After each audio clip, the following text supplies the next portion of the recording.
1, 2, check Chuffy 1, 2. Just realising as soon as I press the button, I don't have everything I want right in front of me. Oh, you chuffer. You bad chuffer. Where's all your stuff? You chuffer. You bad chuffer. Right. Oosh. Oosh. That'll do for a sound check, won't it? Just realising as soon. Yeah. So hi, you're with Scott. I'm Ganji Kid. It's midnight. It's always midnight. It's Monday. It's always Monday.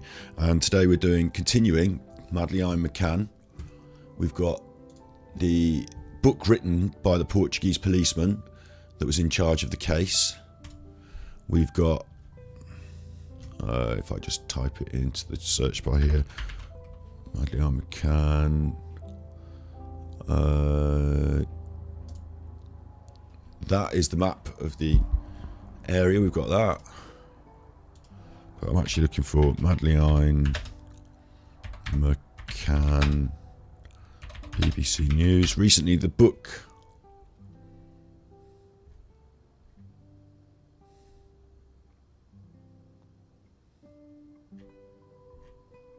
Where's my webpage for that?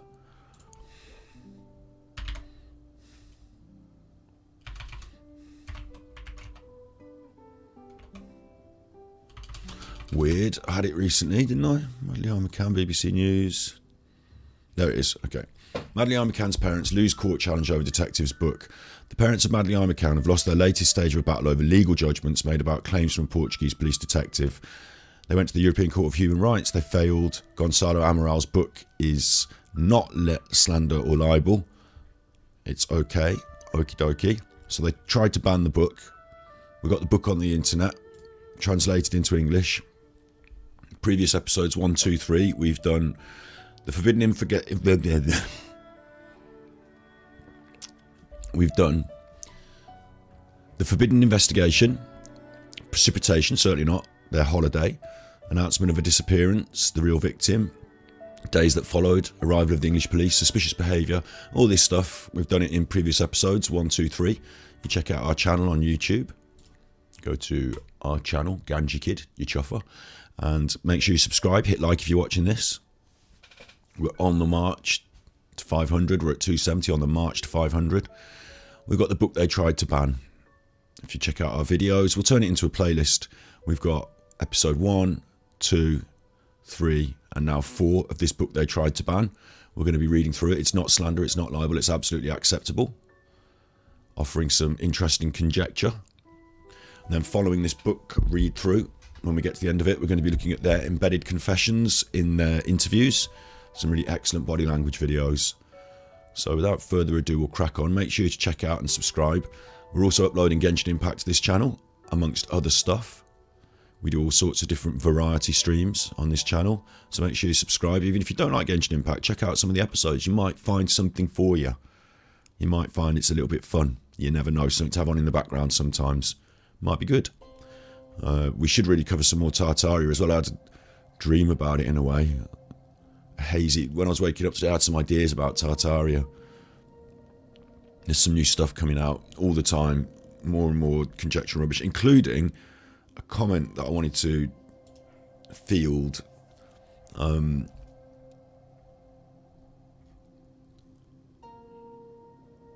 Which might or might not be on there. I'm not going to do the comments now anyway. Like big long comments. Big long comments are a bit much for me to deal with in comments, so I was just going to read them out and talk about, you know, sometimes I'll give you the benefit of that. Maybe not now. Let's crack on. Let's crack on. Okay, we're all set. We're all good to go. We're all good to rock and roll, you know. It's Monday. It's always Monday. This is chapter 16, The Memory of a Crime. The presence, or otherwise, of a body considerably changes the way investigations are led. In the first instance, at least where the legal definition of a crime is concerned, the investigation is facilitated. The body is identified, autopsied, and then, with the help of any clues picked up, the cause of death is determined. If the conclusion is violent death caused by a third party, research can get underway from a reliable point of departure.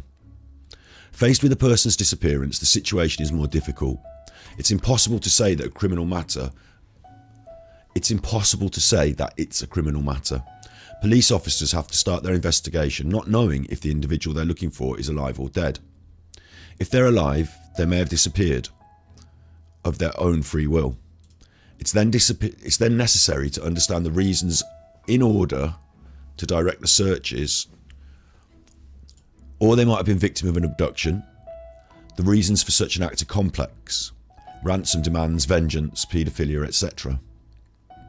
If the missing person is thought to be dead, the death might not necessarily be murder. It could have resulted from an accident or third-party negligence. Hello, Uncontrolled Historian. Yeah, he was taken off the case. He lost his job, yeah. It will come to that at the end of the book. The dismissal of the head of the investigation. It will definitely come to that at the end of the book. He would explain it from his point of view. And I'm just going to, like, this book has been proven not to be libel, not to be slander. So I'm going to read it from his point of view.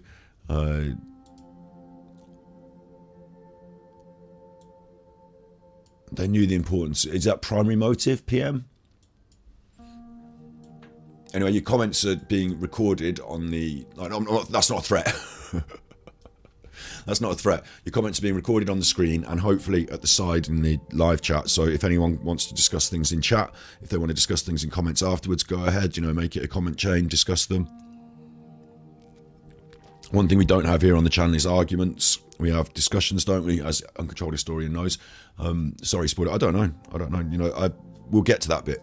I've actually personally been more focused on the facts of the crime rather than... Oh, post-mortem. Yes, of course, yeah. Oh, yeah, of course, absolutely. If the autopsy people get hold of our dead daughter and it looks like we've done it, we're going to be in trouble. Oops. Did I say that? I think it's okay. It's not libel or slander, as evidenced by this book. What's going on with my green screen? It's weird, isn't it? My green screen sometimes isn't as green as it needs to be. It's purple anyway, it's pink, but see how that green light over there is making it less green screen. I put the green light on my face and it works more, but we can't quite eradicate this little bit of haze behind my head. Oh, there, it's gone now, it's gone. Changing in the lighting, nothing has changed. We're in the same room, everything's the same. Anyway, I'm getting post-mortems, yeah. I'm getting, doing my old, going off on a tangent. If a missing person's thought to be dead, I'm too cheerful. It's Monday. This is supposed to be, Monday, Madeleine McCann. It's sad. It is sad that she's dead. And we will try and treat it with some respect. But also, I'm a cheerful chuffer. Can't help it. And it's been so many years now. So the sting is eased. And it's easier to talk about these things in a sort of more jocular context. Simply by our own negligence, I guess. Because we've got so used to talking about these ideas. I've got to try and be a bit... But I'll just be myself. So if the missing person's thought to be dead, the death might not necessarily be murder. It could have resulted from an accident, third-party negligence, but without a body, we can be sure of nothing. A body tells the story of the crime. I remember the Mariana case about a little 3-year-old girl kicked to death by her own father in 1999. Fucking hell. I was working in Açores then, in the PJ's Ponta Delgada Department of the Criminal Investigation. Sorry if I don't pronounce all the Portuguese words correctly. At 8 o'clock one Monday morning, a woman doctor, or a doctor, as we say, this fucker's a sexist, isn't he? A woman doctor, a doctor. At 8 o'clock one Monday morning, a doctor required to issue the death certificate for a child notices that her body is covered in suspicious injuries. She alerts us immediately. We arrive at the family home. The mother's sitting on a blood-soaked towel, which she's trying to hide. The parents relate that Mariana died in her sleep, that she choked on a feeding bottle. A pitiful lie that doesn't stand up to even superficial examination of the body. Signs of violent blows are visible on her back and butt. I'm going to skip over some of this because I don't want to take it to this horrible place. Like, we're a Monday morning chat here. And YouTube will definitely say, oh, not acceptable, not acceptable. So, basically, they faked the crime scene, washed the walls and the blood, and tried to cover it up. After the examination of the body, the medical examiners were in no doubt. They knew what had gone on. So at the time of the confessions, the man described the scene in a very cold way, factually, not showing the slightest regret. I had to leave my colleague to continue the interrogation alone. I was so upset. How could a father come home and do this to his own child? I had to get a grip on myself. I often related this case to colleagues to show them what an extent a body can talk to investigators. It's the old CSI, isn't it? It's the old, those programs on the telly with that woman and she's doing the autopsy and it tells the story, isn't it? It's that. Not sexist, I prefer female doctors. No, what I mean is that you don't have to... It is sexist because if it's a doctor, it's a doctor. That's a doctor. It's not denominative by gender. It's... You're defined by your role, doctor. So for him to write a woman doctor means that that's something different to a man doctor, which it's not. It's a doctor. I mean, I know that you might want to prefer a female doctor for certain... services or what. I know what you mean. I know what you mean. Like a man doctor might, I might prefer a man to look at my bits, but whatever it is, in this book, you don't need to define woman doctor. Maybe it's a translation error. Maybe it's like, a word in Portuguese that's translated, but in modern society, we just call them doctors. We don't define them by their gender, we define them by their role. So to define someone by their gender like that is sexist. It shows that you're thinking in sexist ways, that she's a doctor, but she's a woman, so we can't call her a doctor. We have to define a subcategory of doctor, so I think it is sexist. A woman doctor, a woman driver, not a driver, a woman driver. Judges are Lord Justice versus Lady Justice. Yeah, they define, but they're judges. Like the way people are talked to has a different. Pronoun, but the judges is judges. Judge, not woman judge and judge. Like doctors and female doctors, not male doctors and female doctors, doctors and female doctors. Like it's sexist. It's like saying like I'm a boxer. Oh, are you? But you're a woman, so are you a woman boxer? No, I'm a boxer. Like I'm a man streamer. No, I'm not. I'm a streamer. It's definitely sexist. It's not the main point. It's not the main point. He often related this case to his colleagues to show them to what extent the body can talk to investigators, help them to discover what really happened. Unlike other individuals, these two had neither the imagination nor the intelligence to hide the remains. In order to conceal the crime, the murderer can hide the body or alter the crime scene in such a way as to divert suspicion. But this is not always the case. Someone may also get rid of a body without having committed a criminal act. For what reasons? Fear, for example, of being judged by their peers. And again, sexism. For what reasons? Fear, for example, of being judged by his peers. Someone may also get rid of a body without having committed a criminal act. For what reason? Fear, for example, of being judged by his peers. Everyone's a man, unless we need to determine that they're not a normal standard person like we would normally be talking about. They're a subsect like women, but no, we should say their peers these days. But maybe it's not. Maybe it's just in translation that's happening. I don't know. Imagine a couple of doctors going on holiday abroad to a country they hardly know. See, now it's a couple of doctors. It's not a doctor and his woman doctor wife. Imagine a couple of doctors going on holiday abroad to a country they hardly know. They leave their 3 children to sleep alone in their apartment to go to a restaurant 100 metres away. When they come back, one of the children's dead. It could be an accident or murder. What do? Do they call the police and, in a way, admit they were more than negligent? And what will happen when they go back home? What will the consequences be? Will their professional future be compromised? Will they be charged? Will they retain custody of their younger ones? These are all the questions asked by the lead detective on the investigation that influenced me in my feelings about the case. Hello.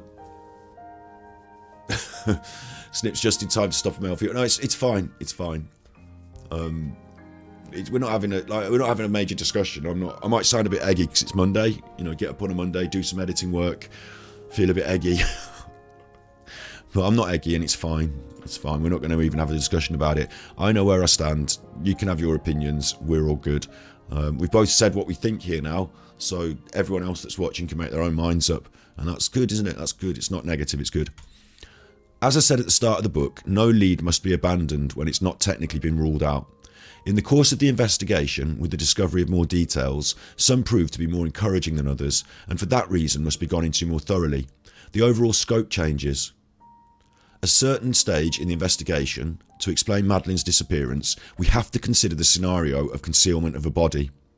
But before coming to that conclusion, we had to exhaust all the leads that favoured the theory of abduction. It's interesting, isn't it? Usually they might exhaust the leads in different orders. And as we've seen in previous episodes reading this book, the idea of abduction was not favoured by the police, but it was favoured by the other people around, the media and the parents. And so now they've had to exhaust all the leads favouring abduction before they can focus on the other ideas: murder, accidental death. But he's keen to do so because he's a proper detective who knows what's going on. The crime scene is not meaningless. The place the person disappeared from is the true point of departure for the investigation. It's the spot where clues are concentrated that will direct the research. Fingerprints, biological samples, blood and other traces. The apartment where Madeleine slept, similar to many others, differs, however, on two fundamental points, which add to the difficulties of our work. It's a holiday apartment that acquires new guests every week. Moreover, it's situated in a hotel complex in which hundreds of employees are moving around. The situation is not the same when a child disappears from her usual place of residence. There she's known, has routines, people enter every day with her family. People encounter her every day with her family. It's not difficult to find out what she was doing in the hours preceding her disappearance. In a holiday village, there's very little time available to gather the number of witnesses and witness statements, since some tourists are already on the point of departure. Those not achieved have to be left to the goodwill of the police authorities to the country of origin. The police in England have to chase up some people because they've already gone home from Portugal. Because of the great number of people to interview, a few days are needed to obtain an overall view of the situation. One thing's for sure, only the accumulation of many witness statements enables the piecing back together of the puzzle of events. So that's the memory of a crime. Chapter 16, the hypothesis of death is considered. This is where we introduce these cadaver dogs. So what I'm going to do is I'm going to get the video up again because it's so interesting, isn't it?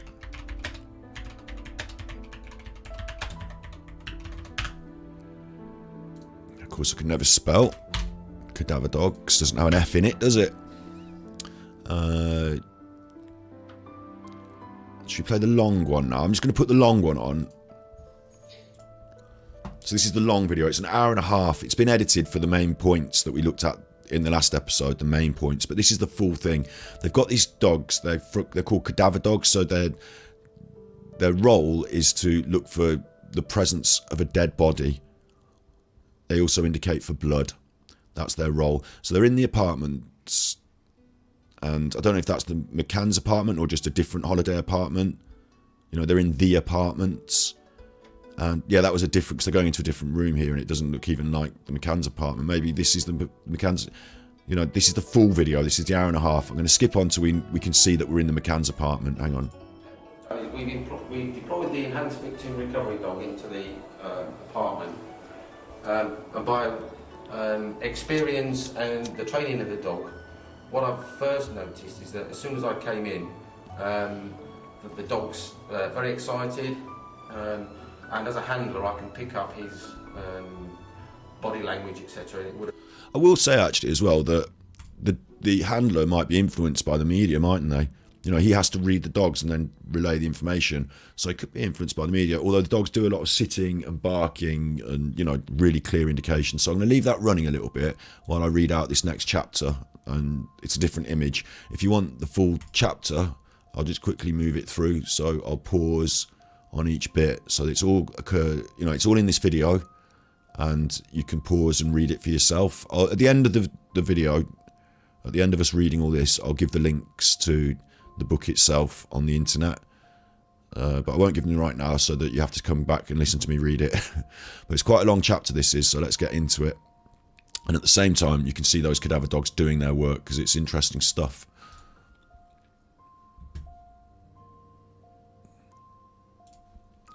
And I'll pull this down here and you'll be able to see the cadaver dogs, and we're away. Okay. The hypothesis of death is considered, the arrival of the specialists. After Krugel's unsuccessful visit, our English colleagues vaunt the work of the specialist dog team from the South Yorkshire Police Department of Criminal Investigation. Is that right? Have I missed something out here? Who's Krugel?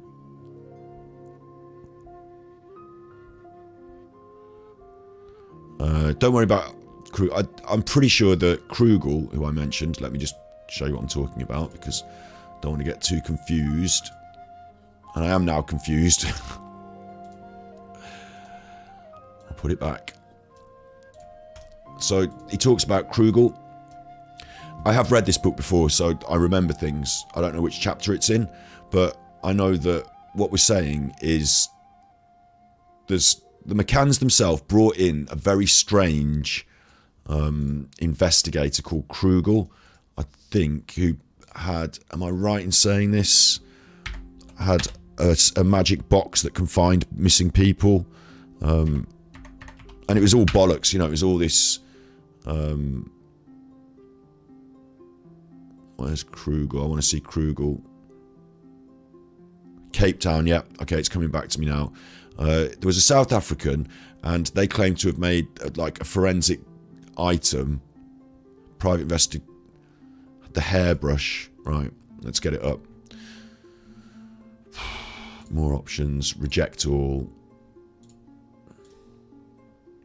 Just days after her disappearance, the hairbrush was handed to private investigator Diane Krugel in the hope of tracing potentially vital DNA evidence. A hairbrush belonging to Madeleine McCann was returned to her parents. She gave it to this other person, Diane Krugel, and they're not going to say much about it, but Diane Krugel, I think, was doing some weird shit. Then I've got it here. Where is it? Why is it? I mean, we just read all these chapters, so we shouldn't have missed it, should we? Here we are, 14. Oh, we skipped it, didn't we? Because I said, I remember, we read to this bit, and we said this is not actually pertinent to her death. This is the parents trying to cloud the investigation. So I skipped over it because it wasn't relevant. Now it's relevant. I'll go through it. Look. So that's Daniel Krugel, not Diane Krugel, sorry. At the end of May, my wife Sophia visits me at the offices, says the lead detective. Meanwhile, at this time, suddenly the parents seem to admit the possibility of their daughter's death.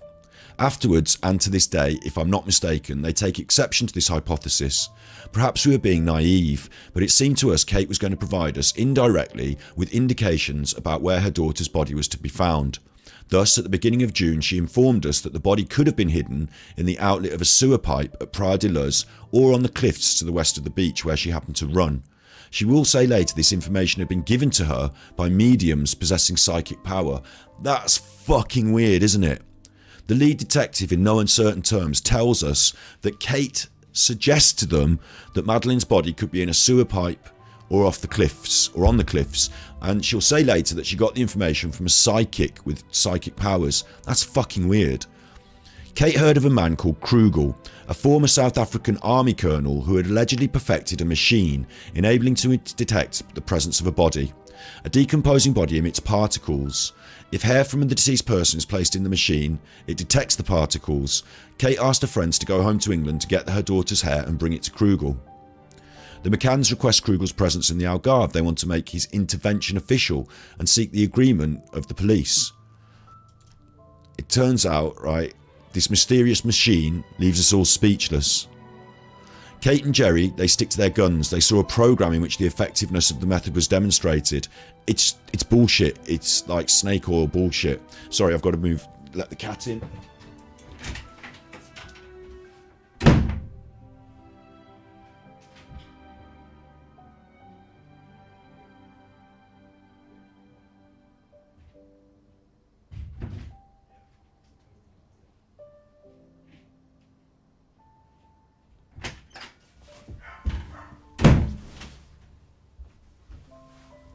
Oosh.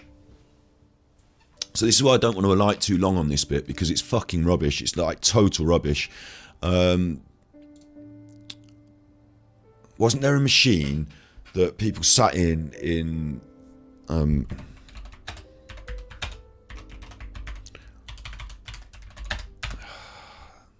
doing it cozier.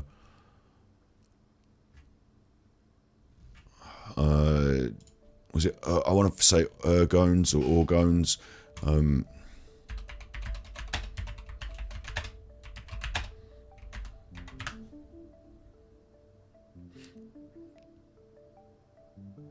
Images.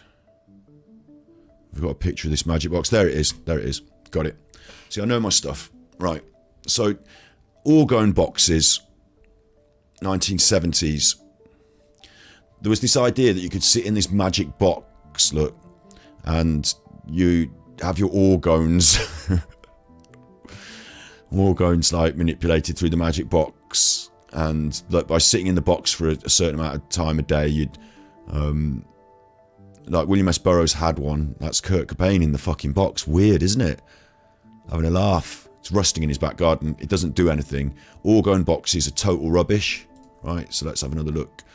That's the big picture. Open the image. It's like before people could understand science properly and you had ways of testing things, it's some fake bullshittery. It's snake oil, and some people fall into this stupid blag. Like, it still happens today. Some people will still sell you like a copper wristband to stop your arthritis, or, you know, some bullshit. And it might sound like science, but it's actually just bullshit. And as long as you've got an impressive looking prop, as long as you've got an impressive looking prop, then it kind of works for people, you know, it blags them. The concept still goes on today in all sorts of different ways, you know, and talking in Tartaria terms and, you know, all that conspiracy stuff, there's loads of it in there as well. You know, it's crystal magic, it's all that stuff, isn't it? Orgone healing. So the idea that you could have a magic box and it could like solve people's problems, great idea. And certainly if you're missing your daughter and you're worried where she is, someone brings a magic box out and says it'll find her, you might turn to anything. But it turned out that all this hairbrush stuff and all this, you know, this bloke they brought in with his orgone box, it's all bullshit. It's all bullshit, and exposed to be bullshit as well, because look, the show's about to begin. Krugel refuses to allow his machine to be submitted to security control. It can't be x-rayed nor opened. He claims it would damage it. He refuses to let it be inspected. Nobody can inspect my magic box. He goes to the highest point in Praia de Luz, places a hair into the machine and traces an imaginary line in an easterly direction. He repeats the operation in north and traces another line to the south. He determines the point of intersection between the two lines, and he defines a corridor of 300 metres wide, bound by the cliffs on the right and the baths on the left. The inventor then states, Madeleine's body is in this area. The National Guard, who had already combed the area after the disappearance, conduct more searches, once again to no avail. As bothered as he left as when he arrived, Krugel goes back to South Africa, taking the machine and the journalist with him. It's just like a little side note, isn't it? It's like we're supposed to be doing the investigation, but Madeleine's parents brought in this fucking nutter from South Africa and his magic box, and it turns out to waste everyone's time. We've already searched in that area. Okay, we'll search again. Nothing comes up. It's all a load of bollocks. But what's interesting about it is that when we're having another look here at these forensic specialists coming in, we're saying after Krugel's visit, our English college start their work. What was interesting about it is Madeleine's mum seemed to be, at the time, and I'll say seemed to be, saying that her body could be buried near the cliffs or in this sewer pipe or something like that. It was like she had some prior knowledge of where Madeleine's body was, and she wanted to relay that information to the police, maybe out of guilt, or maybe she wanted to get Jerry in trouble and end all this. Maybe she thought Jerry might take the fall, or maybe out of guilt, and she tried to put it on psychic magic. Oh, someone psychic told me. Oh, the psychic magician told me. I don't know. I'm not guilty. It was all very fucking weird. But that happened. So that's why he says, after Krugel's unsuccessful visit, and now we go back to the dogs. So again, I'm going to leave the dogs rolling while I talk about the dogs. The South Yorkshire Police Department of Criminal Investigation, their dogs are specially trained to locate the most minute traces of blood. And of course, I do see you chatting in chat, and I'm trying to push with the story. So I like the fact that the chat's recorded up there on screen. If anyone's interested in conversating in chat and comments, go for it, because they're interesting things that come up. But I can't remember either specifically about where the DNA comes from. So I'll read through and see what the detective says. The dogs are specially trained to locate the most... Oh, I do remember, it's on the walls. It's on the walls in blood. Their dogs are specially trained to locate the most minute traces of blood and are capable of outstanding performance in the search for human remains and bodily fluids. It's July. In It's July. The hypothesis of death included by the parents is seriously being considered. Including by the parents is being seriously considered. However, no lead has yet come to anything, and we find ourselves in a cul-de-sac. We have to recenter the investigation around its point of departure, apartment 5A at the Ocean Club in Villa de Luz. We officially request the help of the best experts in criminology and forensics, but also the specialist dog team from the English police. A few days later, we welcome Mark Harrison, a specialist in murder and the search for missing persons and victims of natural disasters. National advisor to the British police, he's well known for his exceptional professional experience. He's already participated in dozens of international criminal investigations. His work consists of defining new strategies for research. He gets to work immediately, supported by the Portuguese police and the investigators from Leicester and Scotland Yard. On his arrival, we place at his disposal details of the case, as well as all our material and human resources. Harrison reads up on the statements and interviews from the principal witnesses, including those of the parents and friends, all the analysis, simulations, hypothesis and cross-checking already carried out. He carries out a reconnaissance on the ground, by helicopter and then on foot. He places the streets and access roads to Villa de Luz, he paces the streets and access roads of Villa de Luz and compares them to the diagrams created in the course of the investigation. Nothing is left to chance. Measurement and timing of possible routes between buildings, apartments and restaurants, analysis with the help of the best specialists of weather, geological and maritime factors in relation to the investigation, consultation with the best forensic anthropologist in the country who indicates for us what would be the actual state of the body in the hypothesis of death occurring on May the 3rd. Study of the region's natural carrion predators, all the research already conducted by hundreds of people. GNR, civil defence, firemen and other volunteers is re-examined in detail and reanalysed. So this new person comes in, bit of a big cheese, bit of an expert, and they give him every resource and he fucking does his job to the utmost. Fine-tooth comb. After a week of intense work, Harrison presents the results of his study to my coordinating group. Even if we were expecting it, his conclusions confirm our worst fears. The most plausible scenario is the following. So we're about to say what the English experts who checked over every piece of information, who are not listening to Madeleine's parents taking them off down the road and up the road and around the corner, and are not having to listen to every phone call from Brazil and Germany and Austro-Hungary about bloody I've seen Madeleine McCann in my dustbin. Like, they're just following all the evidence. The most plausible scenario is the following, and this is what the main detective has probably been brewing in his own mind, but he wants a second opinion. There is no doubt that Madeleine is dead, and her body is hidden somewhere in the area around Praia de Luz. There is no doubt that Madeleine's dead, and her body is hidden somewhere in the area around Praia de Luz. He praises the quality of the work carried out by the Portuguese authorities in trying to find the little girl alive. According to him, the time has come to redirect the searches in order to find, this time, a body hidden in the surrounding area. Big things. Great Britain has at its disposal the world's biggest data bank on homicide of children under 5 years old. Is homicide of children called pedocide? Probably not, is it? I don't know. Harrison is well acquainted with its contents. He often draws information from there which helps him to resolve similar cases. Valuable information can be found there on various criminal modus operandi, places where bodies are hidden, techniques used to get rid of a body. He relates that on one occasion, thanks to the date, he was able to deduce the maximum distance a body might be found in relation to where the crime had been committed. The figures quoted in the report he hands over gives us the shivers. The crimes, including those of a sexual nature, are committed by the parents in 84% of cases. 96% are perpetuated by friends and relatives. In only 4% of them is the murderer or abductor a total stranger to the victim. I think what they mean is that 84% of cases are by the parents, coming up to 96, so 84, 5, 6. So, like 12% are perpetuated by friends and relatives on top of the parents, and only 4% of them, and I'll show you this as well because I think this is quite a big point to make, only 4% of them, the murderer or abductor is a total stranger. So according to the statistics in the database from way back,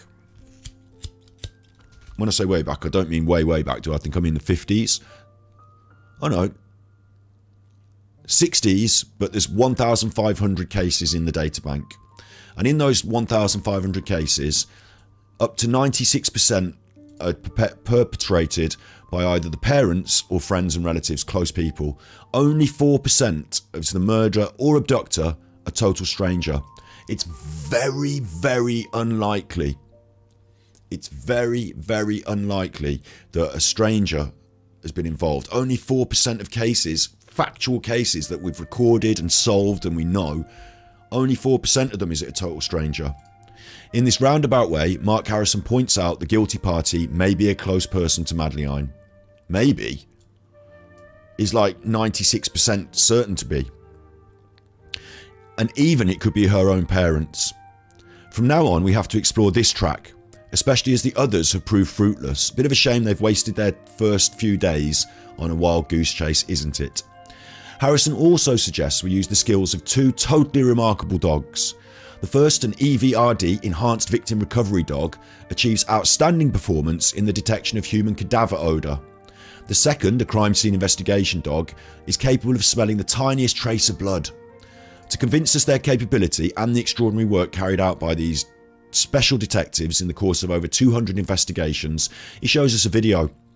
He suggests we start the operations with the inspections of apartment 5A, and that's what you're seeing now on screen, the actual inspections by the Cadaver Dogs of the apartments. They recorded it, didn't they?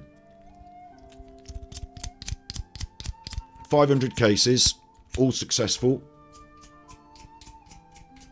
Come on, lighter. 500 cases, all successful. Scotty Hottie can't even light his chuffing cigarette.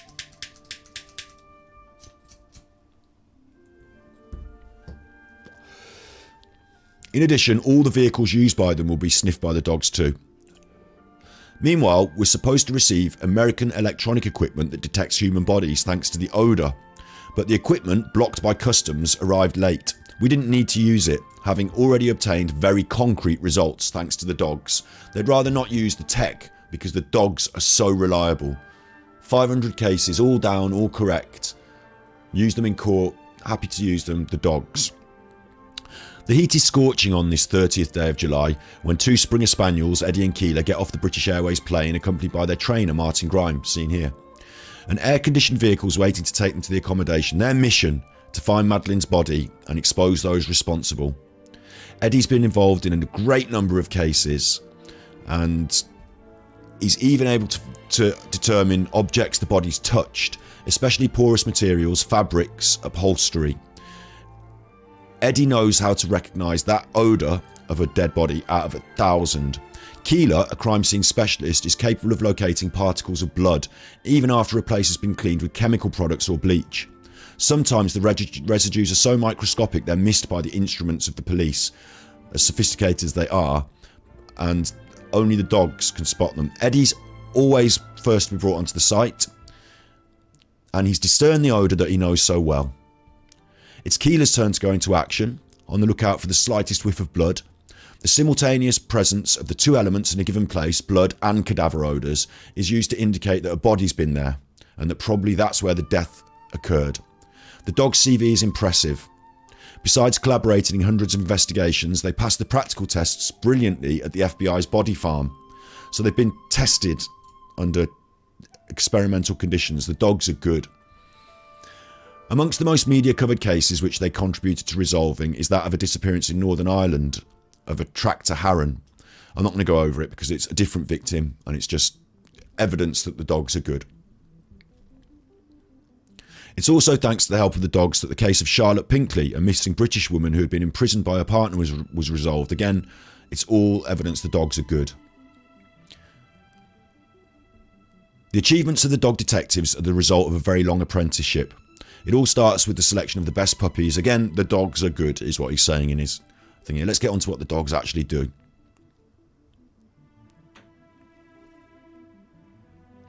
The investigation starts in apartment 5A. The grey Jeep transporting the dogs pulls into the car park in front of the building. There's hope and anxiety on people's faces. Martin Grime gets out of the car holding Eddie on a tight leash. He takes it off and orders Eddie to sit down. Instead of obeying what would what would be expected of such a well-trained dog, Eddie immediately rushes into the building. He then goes to and fro between the lounge and the bedroom in an agitated manner. The well-trained dog immediately rushes to the building and goes between the lounge and the bedroom in an agitated manner. See what Martin's saying. Hang on, where is he? He's here right now, isn't he? Saying things. Where is he? Recovery dog was indicated. As you saw on the video, the crime scene dog was actually giving me what we call a passive indication, where she freezes in this spot here, which would indicate to me that there is some human blood there. She will find blood that's historically very old, and she will find anybody's blood. We later test that blood and we find out that that blood is McCann blood, McCann DNA. We later test that. Anyway. Martin wonders what could be making his animal so nervous and calls him back to give him precise orders. An investigator's filming the entire scene. A little later, Eddie's examining the floor in the parents' bedroom near the wardrobe when he lets out a strident howl, indicating he detected cadaver odour. The investigators have hardly recovered from their amazement when another equally impressive howl startles them. At this time, Eddie's picked out the same odour underneath the window just behind the sofa on one of the walls in the lounge. That evening, in apartment 5A, the investigators begin to glimpse what might have happened. At around 10 PM, police officers see Jerry McCann going past the apartment at the wheel of his hire car, a Renault Megane Scenic, an impenetrable look on his face. Then it's Keeler's turn to intervene. So McCann, Daddy McCann, he's not interested in the dogs, is he? He's interested in driving around in his hire car with a face on. Bit weird. Then it's Keeler's turn to intervene. She points her muzzle at the same place where Eddie gave the alert. Traces of blood are found on the tiling between the window and the sofa. Outside, Eddie barks twice on the veranda at the back of the building and in the garden just below it. At this place, the dog's bark is weaker and may mean maybe, or who knows. Thus, from the indications provided by Eddie, we can pinpoint the places where the body was moved around. Apartments 5B, 5D and 5H, where the Madeleine McCann's friends stayed, are examined the same night. The investigators are expecting new developments, however nothing happens. Eddie does not show the slightest reaction. Therefore, Keeler does not get involved. From then on, we're sure that at a given moment there was a body in apartment 5A. This is the lead detective of the investigation. Because of this dog evidence, I'm going to go back to the exact words of the book that are translated, but from then on, we are sure that at a given moment, there was a body in apartment 5A. We now have to interview firemen, medical service personnel, previous tenants and employees of the Ocean Club to make sure that no death has taken place in this accommodation, which they confirm. So we can conclude the odour discovered is certainly that of Madeleine Beth McCann. They conclude that it's her body because they're looking for her and the dogs have indicated a body and there's nobody else been in there that's died, no record of any other body. So they conclude it's Madeleine that's being indicated by these dogs.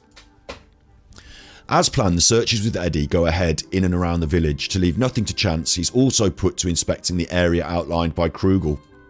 Mark Harrison organises a big meeting to direct the work of the search teams. He's conceived the idea of iron bars, whose production he has consigned to a local company. They'll be used to sink holes into the ground, which will facilitate the possible release of gas emanating from a decomposing body. Very clever, isn't it? They're going to poke holes in the ground and the dogs will discover if there's a body buried. Martin, Eddie and the police and members of the GNR go over with a fine-tooth comb all the areas where the body of a child might be found. Eddie runs his nose over kilometres of waste ground, ruins, abandoned buildings or under construction waterways, pipework along the beach, every bush, not forgetting the famous Rocha Negra. No evidence of the presence of a body or cadaver odour anywhere. Examination of the McCann's house. The moment of a truth has arrived. That's what everybody's thinking when the search begins at the accommodation the family's now occupying. Either we find evidence of their responsibility in the disappearance, or they can definitely be cleared of all suspicion. Being convinced of having made a mistake in not placing the couple or their friends under surveillance, we try to rectify it. So until this point, they're not watching them. Oh, it does my nut in. It does my nut in. Until this point, they haven't been watching them. They haven't been keeping an eye on the couple. They could have been doing anything. They're not under suspicion until this point. They're not surveilling them. We asked the public minister, and that was an oversight, we asked the public minister for authorisation to search and at the same time authorisation for phone taps. Our request is sent to the judge. He being absent, his deputies called upon. Finally, after 24 hours of waiting, we learn that the authorisation is refused. The disappointment is enormous because we will never have access to the conversations the McCanns have away from the microphones, not least because the McCanns are preparing to return to England. We cannot count on any more than the search of the house that they've occupied since May the 3rd.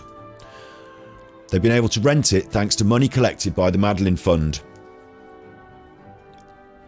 Again, reiterating in today's episode, the Madeleine Fund, used to help search for and find their daughter, used here to pay for their living costs, and they put themselves on board of directors later and changed the reason they have the fund to paying for their living costs. So they became millionaires out of Madeleine's death. To avoid contamination of evidence that will be gathered at the McCanns, Mark Harrison has insisted on the availability of decontaminated premises exclusively set aside for this purpose. Julia Barroso, Mayor of Lagos, agrees to lend us the garage of a new unoccupied building in the centre of Lagos. It's clean from top to bottom. The inspectors arrive at the McCann's residence and present the search warrant. The principle of the examination by the specialist dogs is explained. Kate and Jerry are in the swimming pool in the garden with the twins. What? What? Kate and Jerry are in the swimming pool in the garden with the twins. What?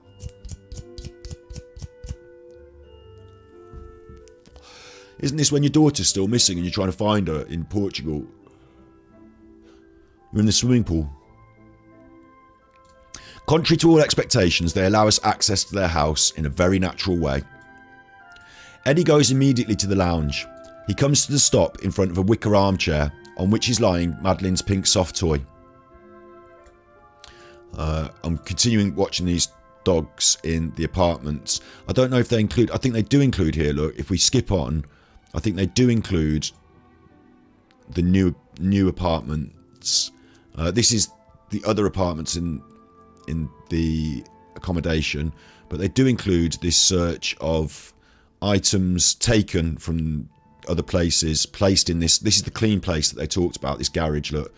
So they do include all the footage of everything that's been recorded here. So Eddie goes to the lounge. He comes to a stop in front of an armchair where Madeleine's pink soft toy, which Kate was never without in the early days of the investigation. Nowadays she wears a rosary and a green ribbon around her neck. Eddie barks to let us know he's detected an odour. The soft toy has been in contact with the body. Eddie barks to let us know he's detected an odour. The soft toy has been in contact with a body. This is why Madeleine McCann's parents want to ban this book, isn't it? This is why they want to ban the book. Sounds bad to them, doesn't it? The soft toy has been in contact with a body.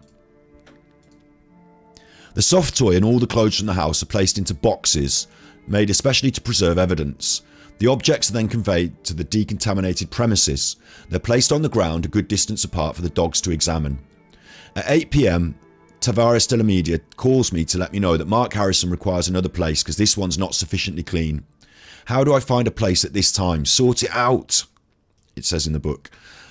Julian Barroso offers us the new sports hall in Lagos, which finally meets the required standards. That's where we are now then. Once again, the objects are laid on the ground and the dogs can start. Eddie alerts us to a strong cadaver odour on some of Kate's clothes, but the CSI dog doesn't detect the slightest trace of blood. Eddie and Keela arrive at Robert Murat's house. Robert Murat's residence and the adjacent grounds are gone over with a fine-tooth comb in their turn. Mark Harrison, rigorously professional, has planned to devote 3 days to this job. This seems long to us. We want to limit the duration of the operation to avoid having the media besiege the premises. Mark agrees not to prolong the search any longer than necessary and manages to finish it in 2 days. Dozens of men are mobilised. again, sexist. It could be women working for the police, but it says men. Dozens of people are mobilised. They have to work their way through the jungle that's invaded the land all around the house.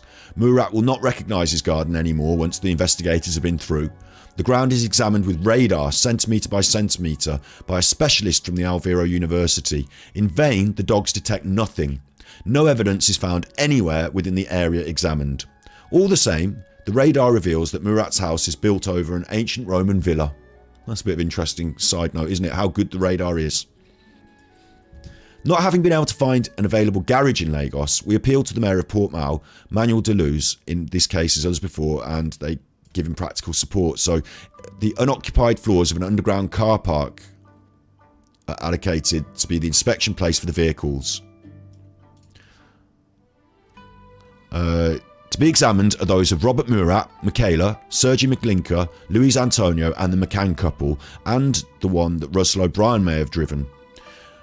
The cars are parked in the reserved areas, doors closed and windows raised, with a space of 10 metres from one to another to avoid contamination. So now we want to see these cars, and we do have the cars. Again, all of this is recorded on video. These are the cars, so they've been driven here by the investigators, taken from the different people that are under suspicion, and parked here with all the doors and windows closed, and then the dogs get allowed to do their work. This is the biggest, I don't know why this, yeah, in chat you're right, dogs are amazing, aren't they? Disgusting game shooters use dogs to fight. Yes, exactly. Dogs, we absolutely seem to trust the dogs in so many things, don't we?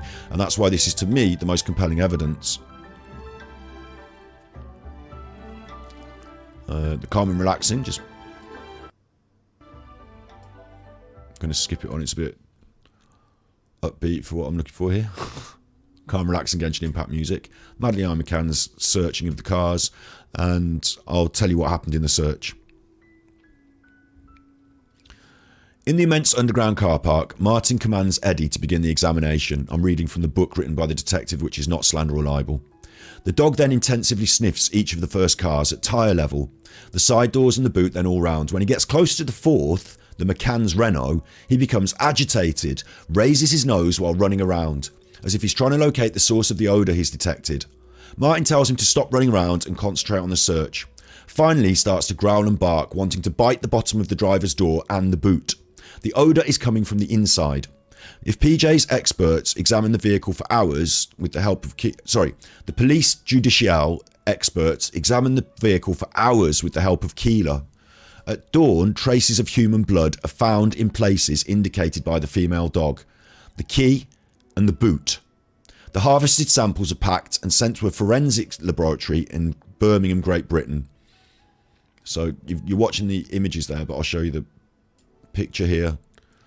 That's where the dog indicated blood, and it was found and sampled and sent to the forensics lab in Birmingham, England.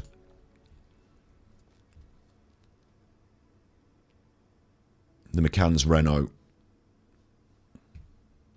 Let's skip on so we can see that better.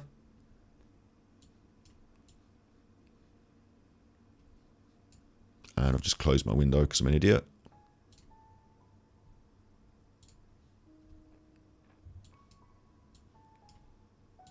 There you go, you got that. And you got that. And where's my window with the... What's going on? Why did it change my window then? History. Annoying for me now. Sorry about this. I've just got to get my windows back. YouTube. Madeleine McCann. Cadaver Dogs. It's interesting, isn't it, as well, that this sort of conversation that we're having now has only really been put forward by the lead investigations of the case. And not really like covered in the newspapers, was it? All this new evidence that came up about this Christian Bruckheimer and Brooker or whatever his name was, and he's the paedophile, and it turned out to not be, and we're not going to invest. And there was this other guy, and he was carrying a girl, and no, there wasn't. It turned out to not be, and all that's in the papers all the time. Help find Madeleine, but the dog going nuts about their car and barking. Look at it going. It's chuffing, having it. It's having it.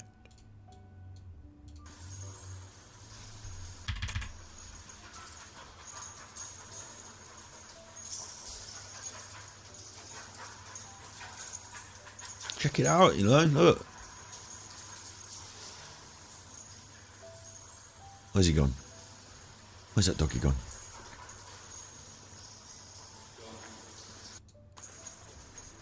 No, the dog's indicating, doing its thing, look.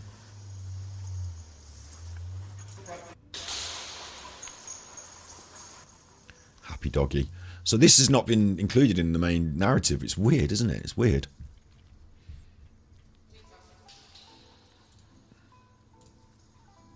Where am I?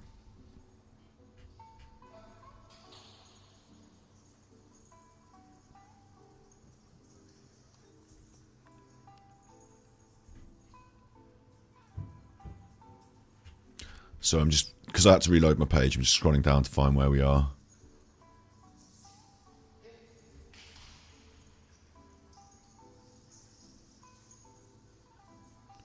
Body in 5A.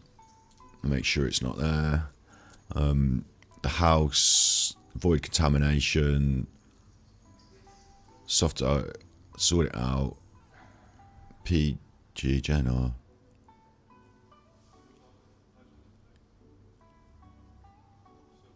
Okay, yeah, forensic laboratory in Birmingham, that's what we got up to, didn't we? Eddie did not hesitate for any moment. He was only interested in the McCann's automobile. No other attracted his attention or provoked any reaction. So why would certain people want to minimise the evidence produced in this method? Later, I'm brought the witness statements of a neighbour, according to whom the McCanns left their car boot open all the time. For Jerry's brother-in-law, the bad smell was explained by the fact that the McCanns transported their bins in it. As for the blood, it had been left by a piece of meat fallen out of a shopping bag. Kate's cousin explained the unpleasant smells were due to the little one's dirty nappies. None of that stands up to scrutiny faced with the reactions of the dogs, who are thoroughly trained to detect only blood and cadaver odours. So the items of evidence might constitute admissible proof. The harvesting and packing must conform to the rules, avoiding all risk of deterioration and contamination. It is experts from our police forensic laboratory who carry out the harvesting. The minuscule traces cannot be gathered in situ, so the tiling is gently lifted out before being transferred to the forensics laboratory in Birmingham. They lift the tiles out of the flat. Photos bear witness to every stage of the operation. For added security, the expert responsible for the collection, it's the expert responsible for the collection who takes them to the office on the morning of August the 7th. The choice of this laboratory is not insignificant. Apart from their use of cutting-edge technologies, a DNA identification test used particularly when only microscopic samples are available. The results, whatever they might be, will not be able to be contested by the British, since it's one of their most reliable laboratories. All other items of evidence gathered, the keys to the McCann's car, hair and traces of blood found in the boot, are also sent to England. The initial conclusions. English and Portuguese police get together to analyse the results of Eddie's and Keeler's searches. What we can deduce at this stage is that only the McCanns are implicated. The dogs did not detect blood or cadaver odour anywhere else than with them. From now on, we have the certainty there was a body behind the sofa being taken into the parents' bedroom. From now on, we have the certainty that there was a body behind the sofa before being taken into the parents' bedroom. If the blood found behind the sofa is that of the little girl, we can assume she died there. I'm going to bring it back to the actual words, because it's quite big words now, isn't it? Look. That could explain why the sofa was pushed up against the curtains. In Madeleine's bedroom and on her bed, there was no cadaver odour. On the other hand, the odour on the soft toy indicates she was holding it when she died. These conclusions do not, for the moment, constitute proof. If the laboratory tests are positive, and only in that case, we have our proof. I mean, this is huge, isn't it? Why is that not the main narrative? Cadaver dogs indicating around the McCann's car and in the boot of their car for blood. The samples being taken and sent to the lab. This dog especially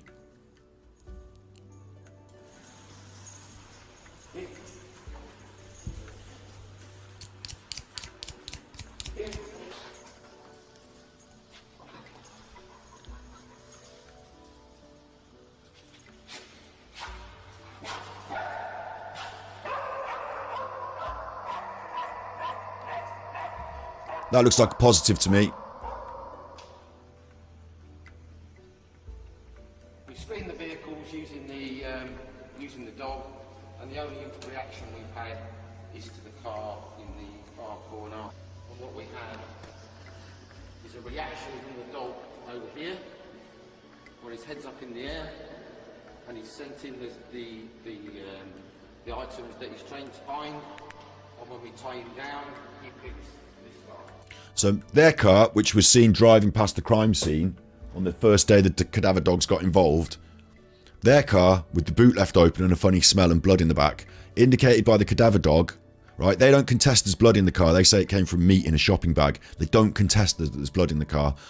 They found it in the car. The Cadaver Dogs indicated it. It's their car. The expert dog, experts, 200 cases, all of them proven. Like, this is huge. 94% of cases, it's the parents or someone close.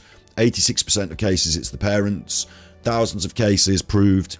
You know, all roads seem to be pointing to Rome here, don't they? It's, I can't, you know, big things.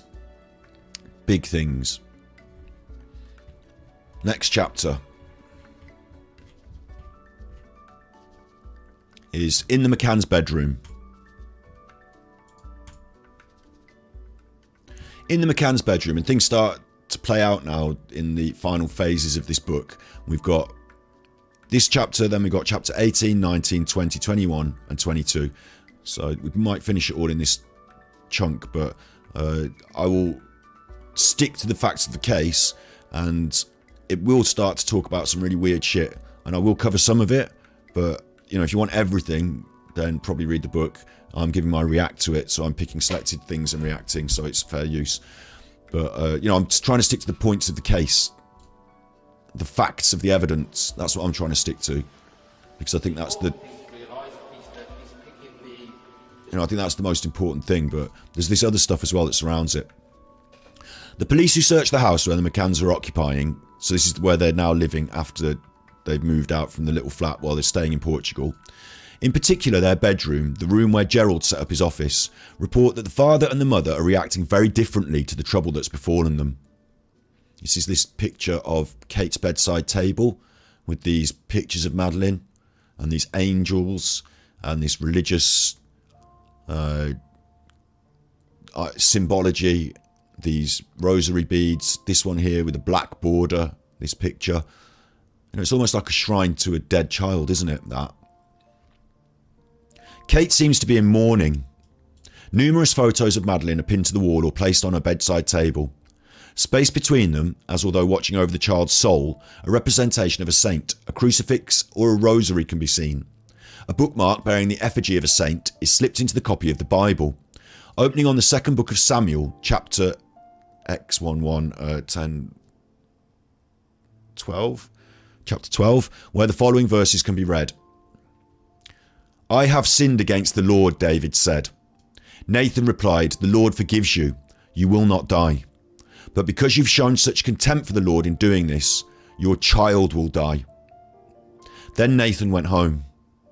The Lord caused that the child that Uriah's wife had born to David to become very ill. David prayed to God the child would get well. He refused to eat anything, and every night he went into his room and spent the night lying on the floor. His court officials went to him and tried to get him up, but he refused and would not eat anything with them. A week later, the child died, and David's officials were afraid to tell him the news. They said while the child was living, David wouldn't answer us when we spoke to him. How can we tell him that his child is dead? He might do himself some harm. When David noticed them whispering to each other, he realised the child had died, so he asked them, is the child dead? Yes, he is, they answered. David got up from the floor, had a bath, combed his hair and changed his clothes. He then went and worshipped in the house of the Lord. When he returned to the palace, he asked for food and ate it as soon as he was served. We don't understand this, the official said to him. When the child was alive, you wept for him and would not eat. But as soon as he died, you got up and ate. Yes, David answered. I did fast and weep while he was still alive. I thought the Lord might be merciful to me and not let the child die. But now that he's dead, why should I fast? Could I bring the child back to life? I'll someday go where he is, but he can never come back to me. Then David comforted his wife, Bathsheba. He had intercourse with her, and she bore a son, whom David named Solomon. the Lord loved that boy and commanded the prophet Nathan to name the boy Jedediah because the Lord loved him. What the fuck is that bookmark doing in the Bible at that passage? Now I'm going to do my bit here. I'm going to do my conjecture, and we'll come to it again when we look at the embedded confessions. This is what really supports the body language that comes next. Is that I think, clearly from the evidence that's pointed to here, clearly from the evidence, chatters don't like it. I don't know when to control the story, and I don't know. We're doing it because I've always wanted to do it. It's good that it's in the news recently and it's not libel or slander, so we can confirm to do it. In the honour of this poor girl who was murdered, people should know the truth. The truth has never been spoken in these clear terms in all the documentaries and all this stuff. Even the Richard D. Hall stuff provides all this other avenues and conjecture. I wanted to make a really clear fucking statement on it. You watch my videos, you get the truth. And I'm telling you the truth because I'm telling you the truth of the evidence that's been found. You'll get my conjecture as well, and it might make sense to you, but you'll get the damn truth. Nothing but. Not all the other shit, not the weird psychics and not the I saw her in Brazil. The truth. And it's a bit dated now, isn't it, this stuff? You know, it's a bit dated, it's not bang new. And of course YouTube will probably try and push it down, and maybe they don't want to chat about it. Maybe people just want to hear it and come up. I don't know. It's up to them. I don't care. I'm really happy that we're doing this episode. I think it's quite important in ways. So yeah, I'm going to give you my conjecture now. I'm glad you're chatting, of course. I'm glad you're chatting. You know, if you're here and you're hearing me chat to historian about the chat, just say in chat, I'm here. I'll say something. I don't have anything to say. Just say that in chat. Come on. Let's have you. Chat in the chat, you. Leave me a comment. Click like, because it does help. What we're saying here, the evidence supports the idea that Kate is grieving for her dead daughter.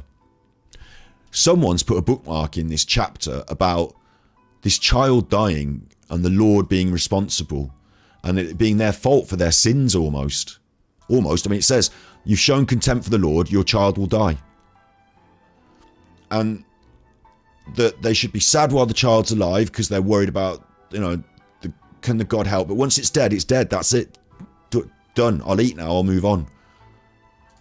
It's almost as if, to me, this is my conjecture, that Kate was the one that found Madeleine dead or dying, tried to do her best to save her, and she died. And Jerry, being very cold, and, you know, they say this about Jerry, don't they? And we'll see it in the interviews, very cold and like doctor, surgeon-like, said, right, look, I believe in God, you believe in God too. We're in this God thing, remember?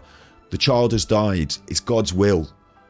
You're a good person, Kate. You didn't deserve this, but if we go to the authorities, you're going to lose your kids and they're going to say you're bad. Now, I know the truth and you know the truth, Kate. This is Jerry talking to Kate. I know the truth and you know the truth, but we've got to keep this under wraps. You know, otherwise you could even go to prison and lose your children. So in order to do that, remember, God's on our side. God's on our side. Hello, truthers need to get a grip. Truth's not what pleases themselves. I don't think they know what the truth. Fair play. Oh, you're talking about melted bricks and all that shit. Don't get into squabbles. But yeah, we can come on. We're going to do some more episodes on that coming soon because there's more and more to come. There's loads more to come. There's a really good one that we're going to do about erosion and how I've found some interesting evidence about erosion, and we're going to contextualize it with Mars as well. So there's some really interesting stuff to come. I want to keep on the Madeleine for a minute though. The idea is that Kate has been upset, grieving. She's probably out of her mind. And Jerry's put this extra pressure on her. You could go to prison. You could lose your kids. And we believe in God. You know, they're these God people with the church they go to, the Anglican church they go to, and they're into this community of the God. It says in the Bible, Kate, look, Kate, it says in the Bible, it's your fault for being a bad chuffer. God did this to you. But now that she's dead, you've got to get on with it. It says it in the Bible. Here's the passage. Read that, Kate. Here's a bookmark. Put it in there. That's bookmarked. Evidence found by the police. A bookmark bearing the effigy of a saint is slipped into a copy of the Bible, opening on the second book of Samuel. It's here, evidenced by the police. Someone was reading that particular page and has bookmarked it. I think it was Jerry trying to pressurise Kate into keeping quiet and creating this narrative that it's our fault, we deserve it, we've been punished for our sins, and she's now in heaven and we've got to get on with things. And the best thing we can do is to protect our children, the other two that are still alive. You know, God says to go on with things, and they have another kid, don't they, in this chapter? They have sex. She had a son. Maybe Kate's not feeling like having sex anymore, but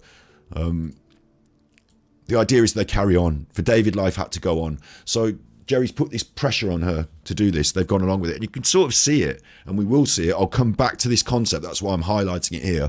You can see it in the interviews, and we'll come back to it. And that's what I think happened. And that's why I think they covered it up. And that's why I think Kate maybe and Jerry have slightly different feelings about it. But of course, in contrast, the only part of the room occupied by Gerald, the walls are bare. They're cold. There's no photos of his daughter. And here, it's where he administers the Madeleine Fund. He organises his very busy agenda and writes his blog. His current reading material, The Interpretation of Murder by Jeb Rubenfeld. What? His current reading material, the books they find here, are The Interpretation of Murder by Jed Rubenfeld, Spirit Messenger by Gordon Smith. Spirit Messenger by Gordon Smith. Now that one, I think that another aspect of this is that Jerry said to Kate, look, Madeleine's dead, but we believe in angels. She's up there in heaven now watching over us and the other kids. And lo and behold, all this money's coming in. The more we put her face in the news, the more the money comes in. And they must be seeing this money start to come in at this point, the Madeleine Fund. It's enough to set them up in Portugal with a little house while they hang out. They've got a pool. Like they've got their own pool now. They're not stopping in the resort. They've got their own house now. The money's coming in. It's almost as if he said to Kate, look, that's her gift to us. She died. It's not your fault. She doesn't want you to be unhappy. And we're proving that because the money's coming in. That's Madeleine's fund. They call it Madeleine's Fund. Do you hear what I'm saying? It's Madeleine's Fund from heaven. Money from heaven. Madeleine's money from heaven coming to us, the parents. And we can keep it and be rich. Madeleine's going to make you a millionaire, Kate. All you have to do is keep your fucking mouth shut. And he's contextualised it with all this religion. So I think that's what I think. It's alluded to here in the book by the detective. He's also reading, Jerry at the time is also reading, It's Not About the Bike, My Journey Back to Life by Lance Armstrong. Lance Armstrong, proven cheater in the cycling world, ostracised because he was a liar and a cheat. And this is his book about getting back, coming back from that. Almost as if someone's committed a major sin and there's a route back to them, a route back for them. All that leaves nothing to the imagination about the drama the family's living through. With amazement, the police officers discover a series of books and manuals intended for police services and government agencies. Jerry's very interested in the way the police will conduct their investigation. Of course you would be if you were trying to find your daughter. Yeah. You might also be very interested if you were making sure that you're not caught for murder or negligence, manslaughter. He's got these books, Missing and Abducted Children, a law enforcement guide to case investigation and program management from the National Centre for Missing and Exploited Children. He's got training courses, Serious Organised Crime Agency, Child Exploitation and Online Protection Centre. Making Every Child Matter, Serious Organised Crime Agency, Child Exploitation and Protection Centre. Mark Harrison himself wonders how Jerry could have obtained these books. Even the investigators on the case now, the English investigator, is confused as to where Jerry gets this stuff from. Because I don't know where to get that book from. That's so fishy. But it's fishy, it's not evidence. But it's used in my world to support the ideas that give motive and explanation to their behaviours. And of course we see this borne out in the years later when the Madeleine McCann Fighting Fund, Kate and Jerry are now on the board of directors, and with that they allocate the fighting fund to themselves as a living expense. So everyone that paid money to try and find Madeleine has ended up buying them a great big house, paying for their children's private school and making sure they don't have to worry about bills. Madeleine's gift to you, Kate, Madeleine's gift to you, Kate, after she's died, is that she's going to set you up for life, Kate. As long as you keep your mouth shut. Chapter 18, Preliminary Results. Preparation for the interrogations. Analysis of the residues collected following the visit by the dogs is entrusted to the English Forensic Science Laboratory. To avoid any leaks or information, Stuart Pryor, a senior official with Leicestershire Police, is responsible for liaison. We confidently wait for the evaluation reports. We're informed the DNA of the blood found in the boot of the McCann's car shows a significant match. 50% with Jerry's, which means it's definitely the blood of one of the children. Interesting that is, isn't it?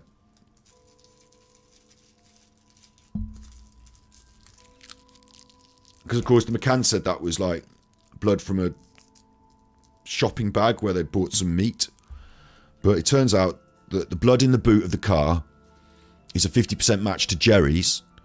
Obviously, when you have children, half of your DNA goes in there, doesn't it? So it's definitely the blood of one of his children. We telephoned the public minister to pass on the initial result and wait for the follow-up of the analysis and definite conclusions, but the lab takes time. At the beginning of September, before the McCann couple are placed under investigation, Stuart Pryor travels to Portmao to present the first of the 2 preliminary reports of the laboratory and to discuss the progress. At the meeting, the Portuguese and the English investigation teams, Stuart expresses his disappointment over the test results. This is where the saga of the FSS reports begins. Remember I said about this.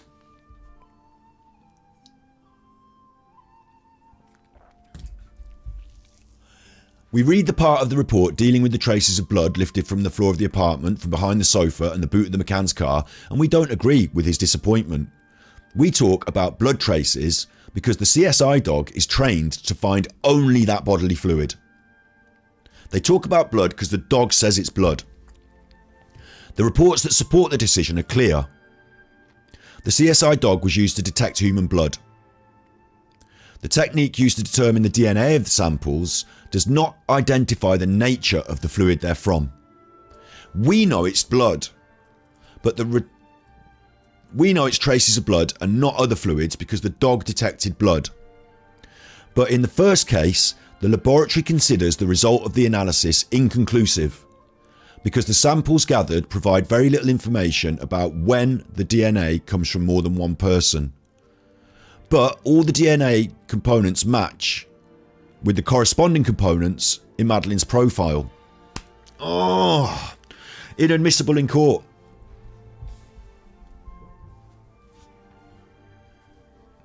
Inadmissible. You're saying as well, the circumstantial evidence, yeah, not provable in court. Absolutely, that other stuff was circumstantial. Now we've got this problem of the actual concrete evidence coming back inadmissible. Because whilst we know it's blood, the laboratory can't prove it's blood.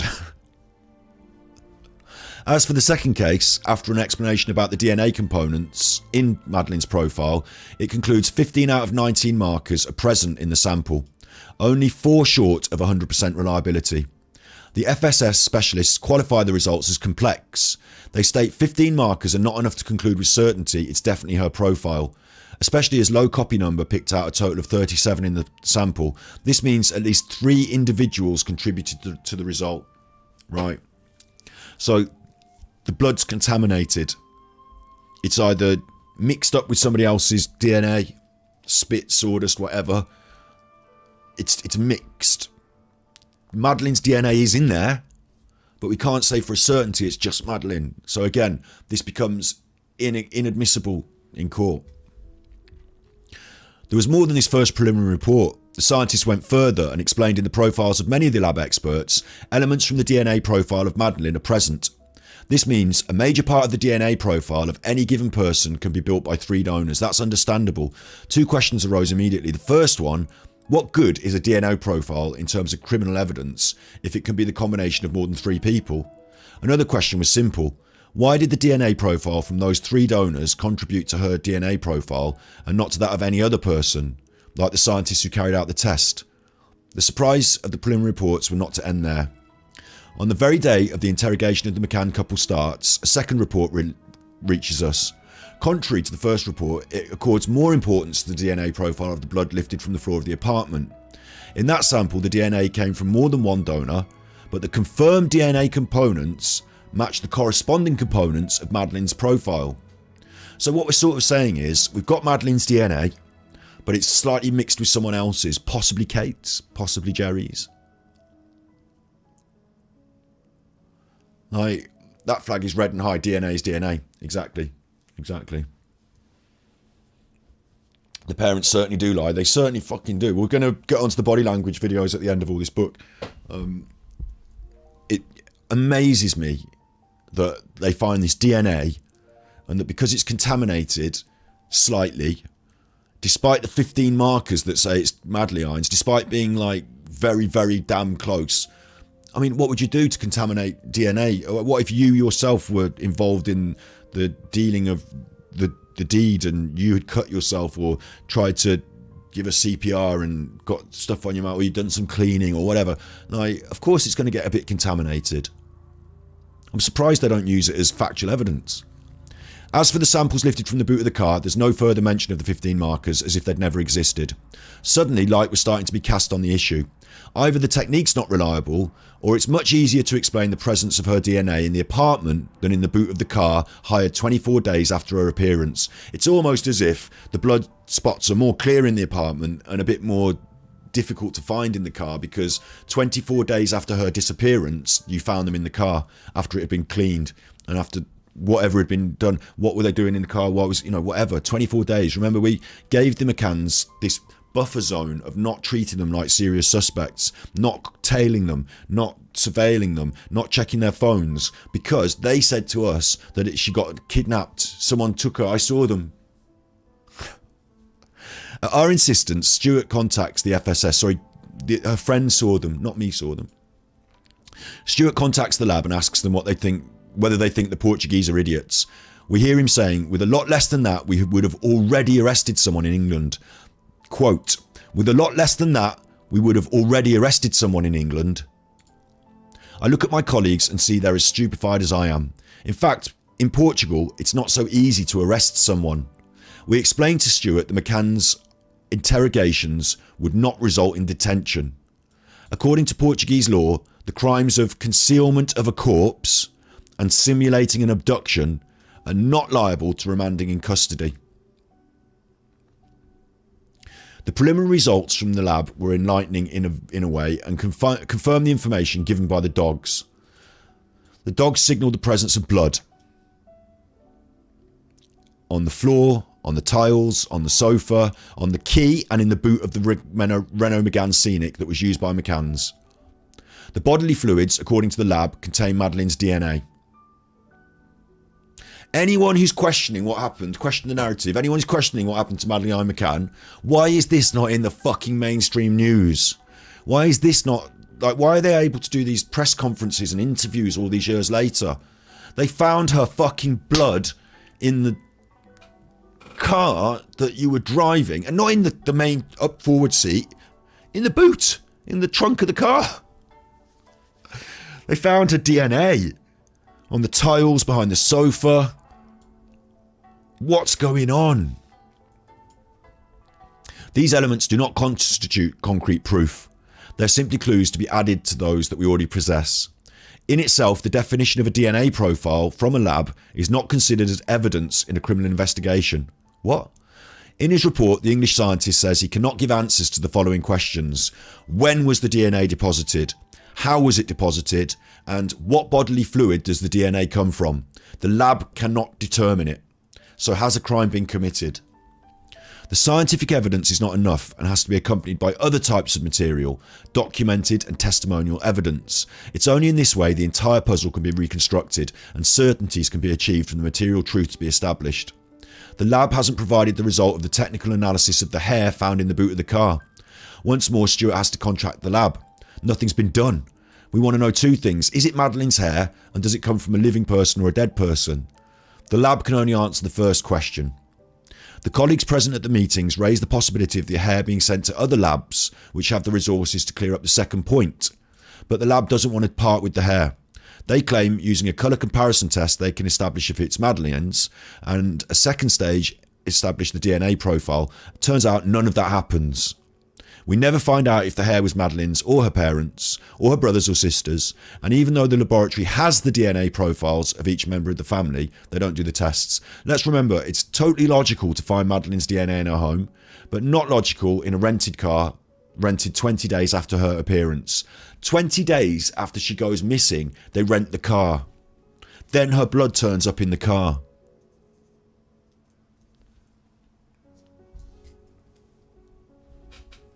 Mic drop.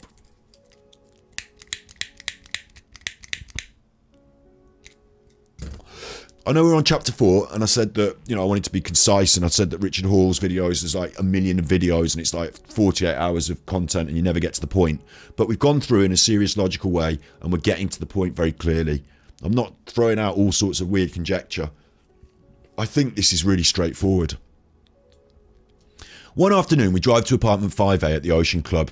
I'm accompanied by Guillermo Encarnaso, the indefatigable Policia Justiciar Director from Faro, who, following every step of the investigation with daily trips to Portmao, Jose Freitas of Scotland Yard is accompanied by Stuart Pryor.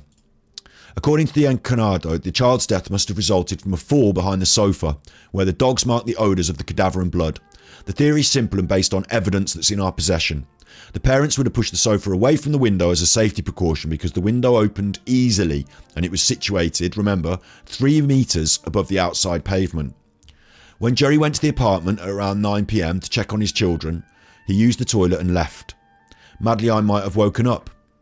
Hearing her father's voice coming from the street outside, she may have tried to reach the window by climbing on the sofa and could have fallen behind it. Stuart indicates he understands and agrees with the possibilities. He takes the opportunity to ask if any fingerprints were found on that window or any others, particularly the one in her bedroom. Initially, we don't understand why he's asking this question because he's seen our report. He should know the fingerprints were discovered with the lophoscopic analysis carried out on the night of May the 3rd and the following day. The results are in the report. Why is he asking about them now? We respond evasively, nothing conclusive. However, on the glass, on the handle and on the right-hand frame of Madeleine's bedroom window, we had lifted 5 fingerprints, 3 from a middle finger and 2 from an index finger, all from a left hand, identified as belonging to Kate McCann. On the bedroom window, we find Kate McCann's fingerprints. The technicians who examined the apartment did not place any great importance of the investigation of the fingerprints. In fact, the absence of obvious signs of assault or a crime, like signs of a struggle, traces of blood or the presence of a corpse, the technicians proceeded to the kind of examination that's carried out in a burglary case. They forget fingerprints discovered in a particular place, even if they belong to an occupant of the premises, can be of fundamental importance for the progress of the investigation and constitute valuable evidence, even material proof. The window in question is the one that Kate Healy states she found open to the left with the curtains fluttering when she discovered her daughter was missing. On the window there were no signs of a break-in or of gloves. It had been cleaned the day before, May the 2nd, by an Ocean Club employee, and the only fingerprints found were Kate's. The position of the fingerprints indicate the window had been open to the left, as Kate Healy stated. The window was fully open to the left. There's no doubt that somebody opened the window on the evening of May the 3rd, and only the fingerprints found on it were those of Kate Healy. So, she says her daughter was abducted through this window because it was open. She found it open. But there's no doubt that she opened the window.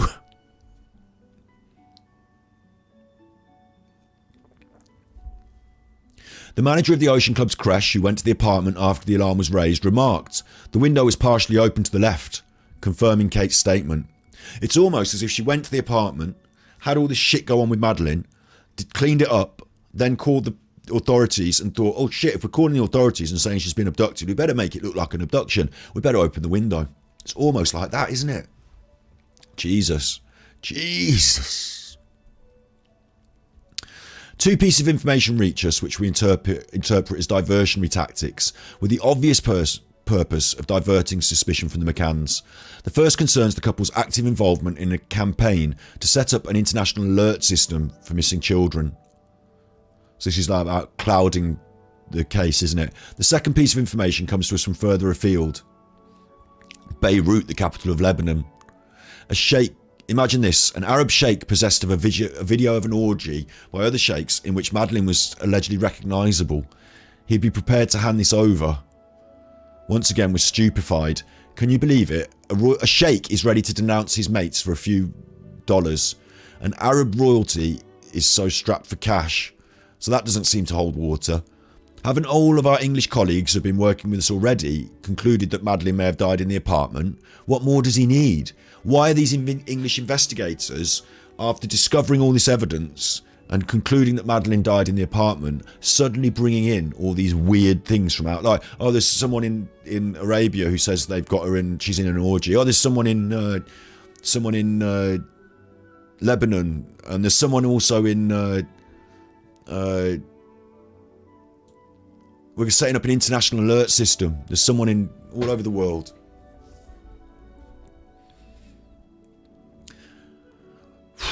I don't know what he needs. In any case, it was him who told us he'd arrested people in England for a lot less.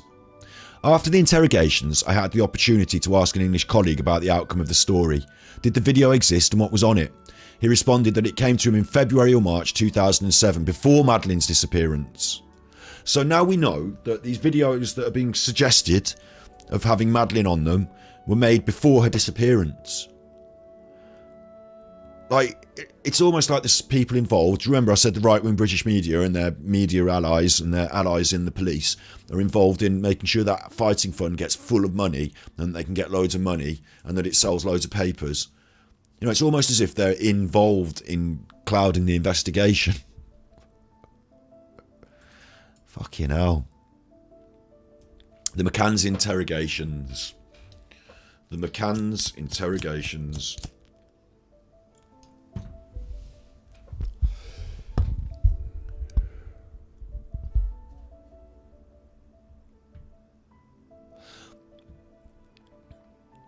It just basically says, before we get to the investigations, they don't know what clothes they were wearing. They're looking to try and check their clothes, you know, and get the dogs on their personal possessions. And they discover that no photos were taken of the diners. The people that on the evening took no photos of each other. In the McCann's home, they'd like to check a medical monitoring chart and confront them about their contradictions concerning their system checking the children. At the same time, they want to obtain a response to the request from the authorities made through the liaison officer in Portugal. They have no response to the inquiries. They're in the process of gathering the information. A preliminary response comes to us about the McCann's financial situation. Astonishingly, there are no records of the McCann's holding any credit or debit cards. What? So they're trying to find out, before they do the interrogations, this information about the McCanns so that they can question them properly. And when it comes in, the McCanns have never had a credit card or a debit card. Apparently, the McCann's financial situation, they've never had a credit card or a debit card. How don't they have credit cards? We know they hold at least two, one of which they used to pay for the flights, and a second was used for the hire of the Renault Scenic. The English need to sort themselves out. We need the McCann's financial statements. It's obvious we're going to have a hard time getting the details. During a more relaxed moment in one of these meetings, he comes out with an ill-judged comment, says the leader of the Portuguese police. Inopportune or undiplomatic, but this is my reasoning. Thinking about the kinds of crime that may have been committed if the McCanns were involved in their daughter's disappearance, something occurs to me. If they were involved in one way or another, then a crime or fraud or abuse of trust is a possibility concerning the fund that was set up to finance the search for Madeleine. Donations have reached nearly €3 million. We're talking about millions of pounds now. Back then the pound was stronger against the euro. Back then the pound was stronger against the fucking dollar. It's dropped to 1-to-1 today. Unbelievable. I'm losing money day after day because of the horrific governance that we have. I'm losing money while others are getting rich.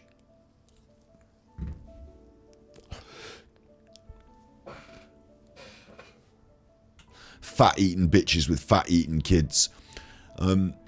Donations have reached nearly €3 million. If such a crime exists, Portugal would not have the jurisdiction to investigate it and try it. The fund being legally registered in England, it would be the English colleagues who would deal with the case. Our English colleagues then realise a hard reality. The possibility they would have a crime to investigate in their own country, with the McCann couple as the main suspects, a prospect that does not seem to appeal to them. I notice a sudden pallor in the faces of those British people present, and it was never investigated. It was never treated as a crime, the fighting fund, was it? Even though they stole it all for themselves and didn't use it to try and find their daughter. I mean, that's libel slander, although also they put themselves on the board of directors and changed the purpose of the fund so they could use the money. So Some messed up stuff. Placing the McCann couple under investigation. In Portugal, the criminal process is comprised of 3 phases: the investigation, the instruction and the trial. Under the direction and control of the public minister, the investigation is led by the police. They enjoy independence. The police officers make a declaration of arguido status as they see fit. So then a person has a set of rights and responsibilities once they're in this arguido or suspect status. One of the principles of our code of criminal procedure is that of non-self-incrimination. You can't be given evidence against yourself and implicate yourself in a crime. It's illegal for information given by a witness to later be used against them to implicate them in a crime. The right of silence allows them, therefore, to avoid giving incriminating details. But status heaps opprobrium, I don't know what that word means, on those who become arguido, in spite of principle of presumed innocence. With due regard to procedural regulations and faced with evidence of concealment of a corpse and simulation of abduction, partially confirmed by the lab analysis, we decide to question the McCanns before their imminent return to England. The decision is taken with full knowledge of the facts by the investigators, the ministers and the director of police.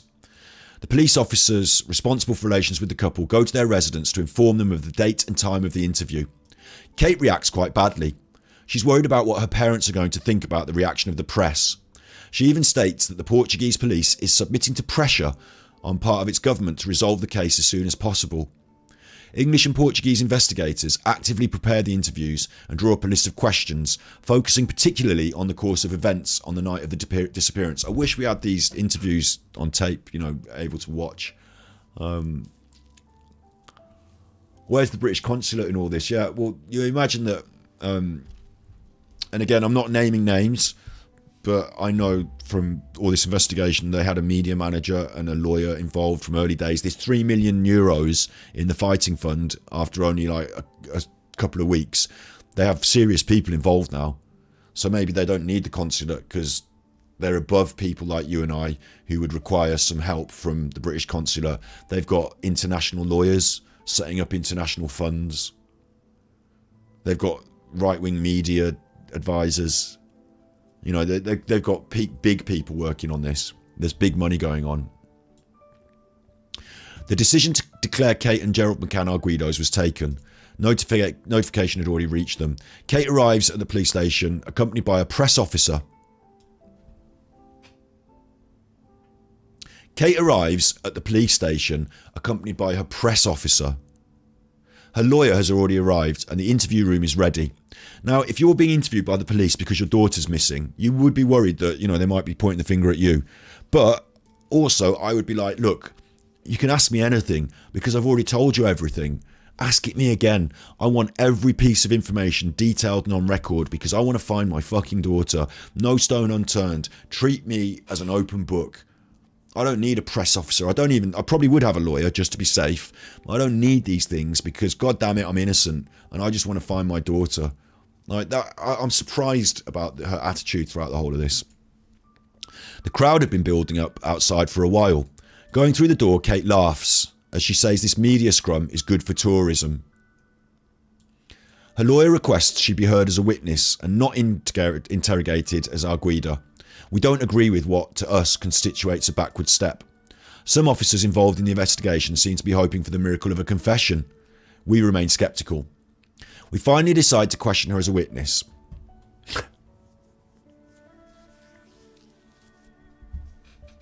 She's not even a witness. She didn't see anything.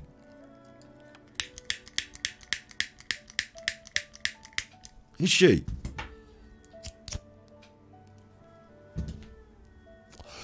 But we're not going to pose questions on the events after 5:30 p.m, the time at which she returned to the apartment with her 3 children.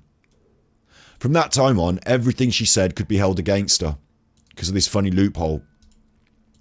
According to the principle of non-incrimination, she would then have to be declared arguida since we have sufficient evidence.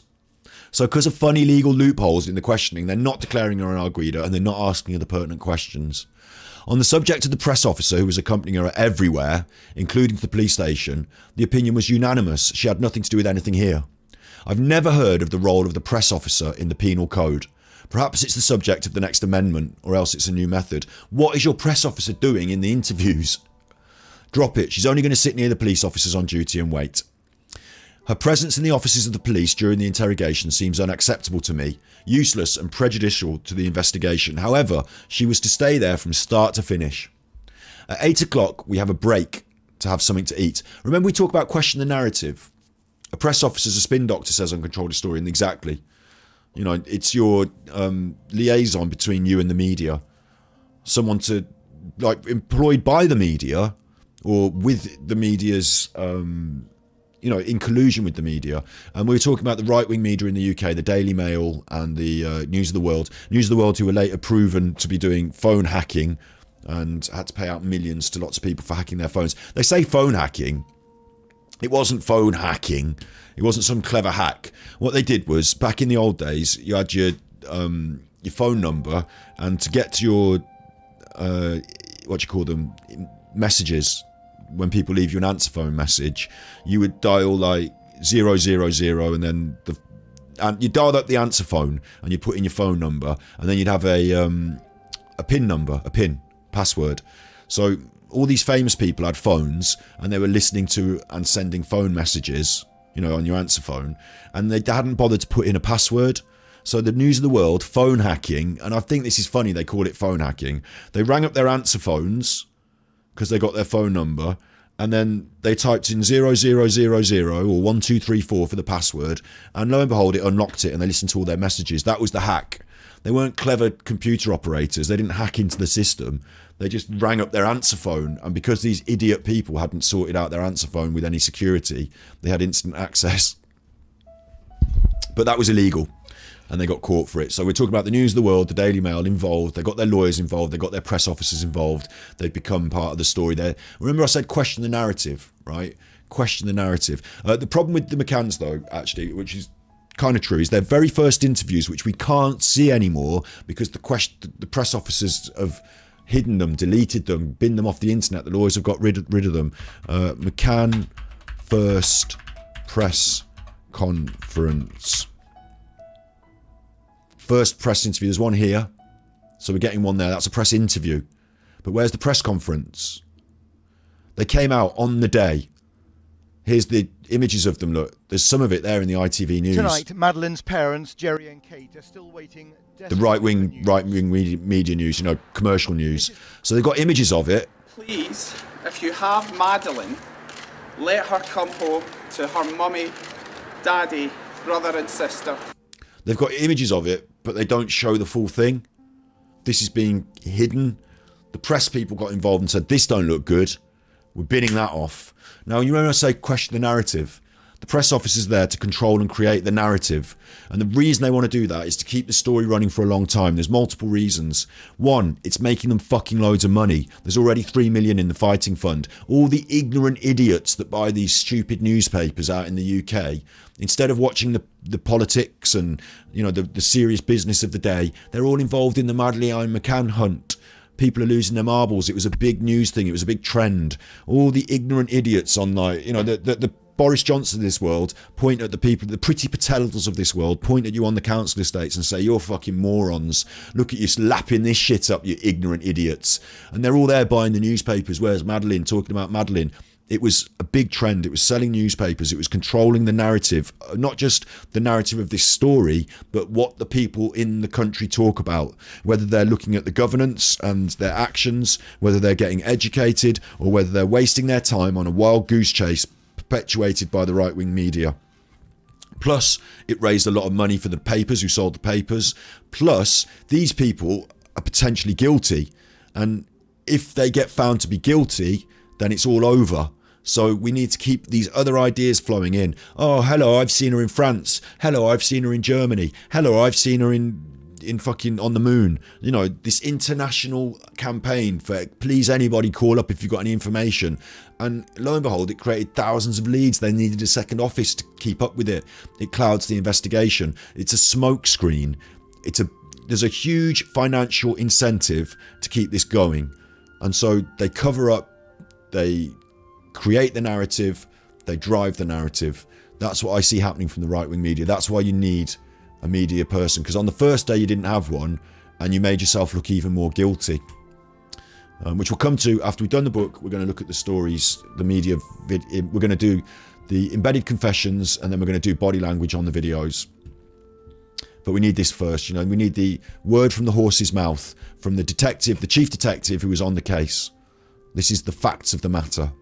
Not any other conjecture in the media, not this German bloke used to be a pedo and he had a camper van, but the facts of the matter. At 8 o'clock, we have a break, and the interrogation continues till 11 p.m. At the end of the day, we learn nothing new, with the exception of 2 details. Kate now remembers 5 months after the event that on the evening of May the 3rd, Jerry was wearing jeans and trainers. Another detail came back to her, the time David Payne had spent at her apartment.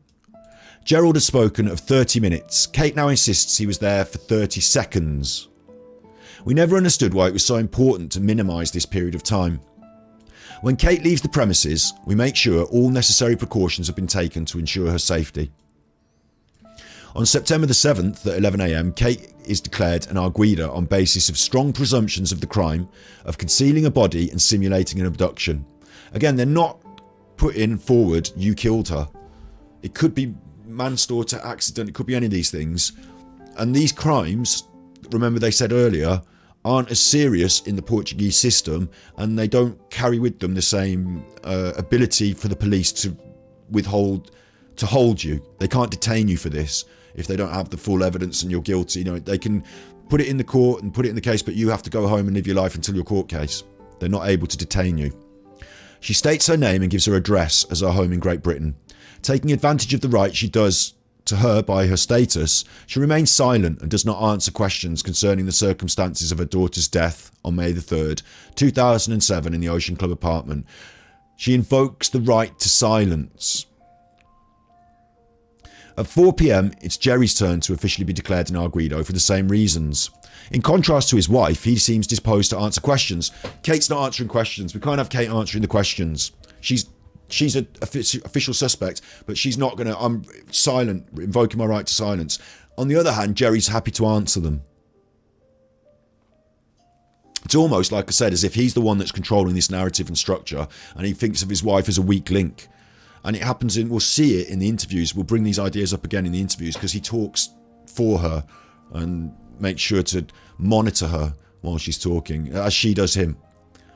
He begins vehemently denying any responsibility whatsoever in his daughter's disappearance. As far as the time that David Payne spent with Kate and her children is concerned, he now says the 30 minutes represents the total time it took David Payne, after having left Jerry on the court, to drop in and see Kate, to go back and get dressed to play tennis. But the court was reserved from 6 to 7. So why did David go back at 7, ready to play, when he knew there wasn't any time? Questioned about the twins, who on the night of the tragedy stayed deeply asleep in spite of the comings and goings, the shouts and arrival of the police, Jerry admits he is astonished himself they didn't wake up in the middle of such a racket. To begin with, he even thought the children had been drugged by the abductor, you understand, but he only spoke to the police about it later. Jerry suggests to the police that the children might have been drugged by the abductor. Jerry suggests to the police the children might have been drugged by the abductor.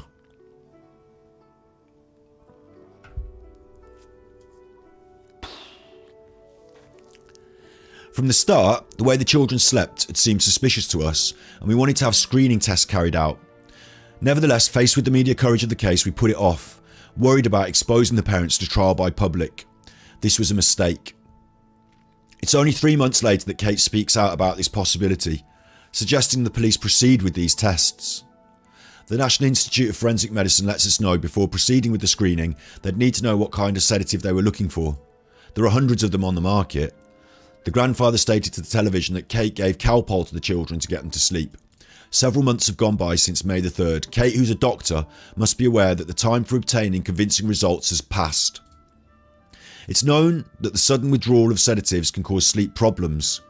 If Kate's journal is to be believed, the twins suffered from problems of that nature during the days following their sister's disappearance. It's known that if you stop giving them sedatives, it can cause them sleep problems, and Kate wrote in her journal that the twins suffered from sleep problems after their sister's disappearance.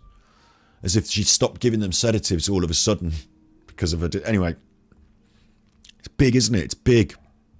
And it only points in one direction. Doesn't it? It's big. and it only points in one direction. Tell you what I'll do, we've got a little bit more to do. Chapter 20, 21 and 22. I think what we'll do now, because I'm tired of reading things out and I've been doing it for nearly 2 hours. Like, reading things out for 2 hours is quite big on my brain and voice. We'll look at some more of the videos. We'll look at some of these videos and we'll finish with the videos. We're not going to do the full analysis. It's more of like a teaser for the next episodes. Next episode tomorrow is going to be the family in a state of shock. It's a short chapter, that is. Let me just see how short these chapters are, actually. 21 is the true dismissal of the investigation head, how he gets the sack. Quite a big one. Yeah, we're going to need a full episode on him getting the sack. And finally, 1 year on, reflections. So tomorrow's episode will be him getting the sack. We'll do this other chapter now. An Irish family in a state of shock. And then we'll look at some bits of video for context. And then tomorrow we'll do him getting the sack, which probably won't be the whole episode. Maybe we'll get to look at some video at the end of tomorrow's episode as well. And then the next episode after that will be all of the body language. There'll probably have to be multiple episodes of that too. Let's just quickly see about this Irish couple in a state of shock. Irish family, sorry. The McCann couple returned to Great Britain after more than 4 months spent in the Algarve. It's almost a triumphant return. I remember it. The media coverage is such that you'd think they were witnessing the liberation of hostages held in a far-off country. Gerald McCann is shown on television carrying his son as he descends from the plane. The child's head is against his shoulder and his arms dangling by his sides. Gerald walks across the tarmac, still holding his son closely against himself. You know, it's this media-controlled image of them loving their kids and being good people. And you had all the people at the airport. Oh, fine, Maddie, we're here to support you. We paid into your fund. We've paid for your plane ticket and your new clothes and your new house.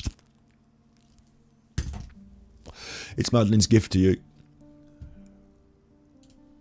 I just binned off the fucking page by mistake.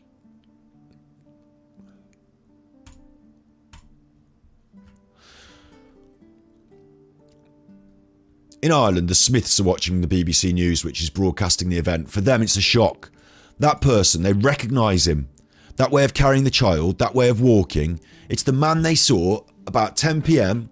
on May the 3rd with a little girl who seemed to be asleep in his arms. The image brings back with a jolt that of the man they encountered in the streets of Villa de Luz on the disappearance of Madeleine, on the evening of Madeleine's disappearance. It's as if the scene's repeating itself. Mr. Smith, thinking he's hallucinating, sees the same report on other channels. From that moment, he's sure.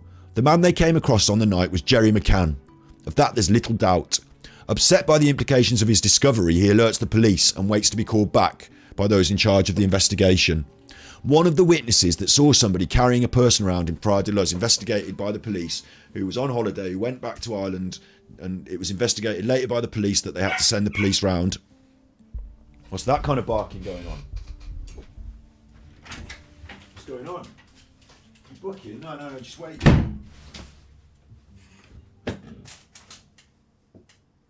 Milo, there's no need to do that sort of booking. You're alright, son. I've got to get this done, son. And then we can go woods.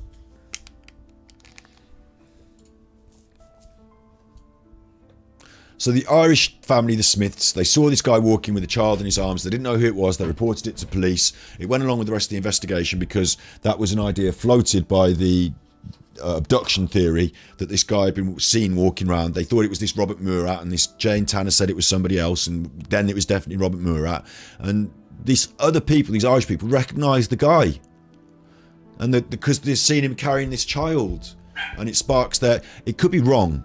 They could be wrong, you know, that could be a mistake. It could be that they're seeing this image on the news and it's causing them false memories. I don't know, but they seem pretty fucking sure.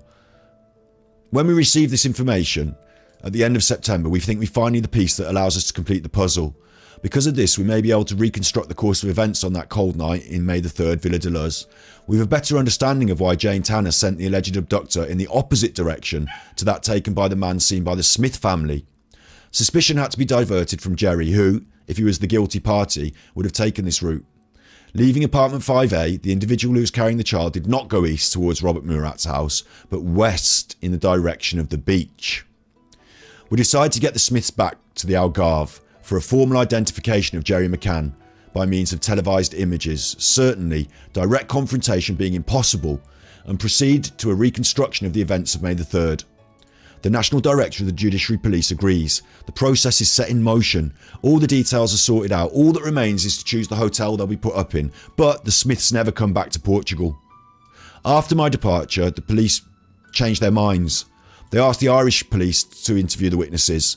That decision was to seriously delay the process, since the Smiths were not interviewed until several months later. Meanwhile, rumours were to circulate and people not involved with the investigation would be made aware of the existence of this witness. Somebody allegedly even sought out contact with the family without it being known to what end.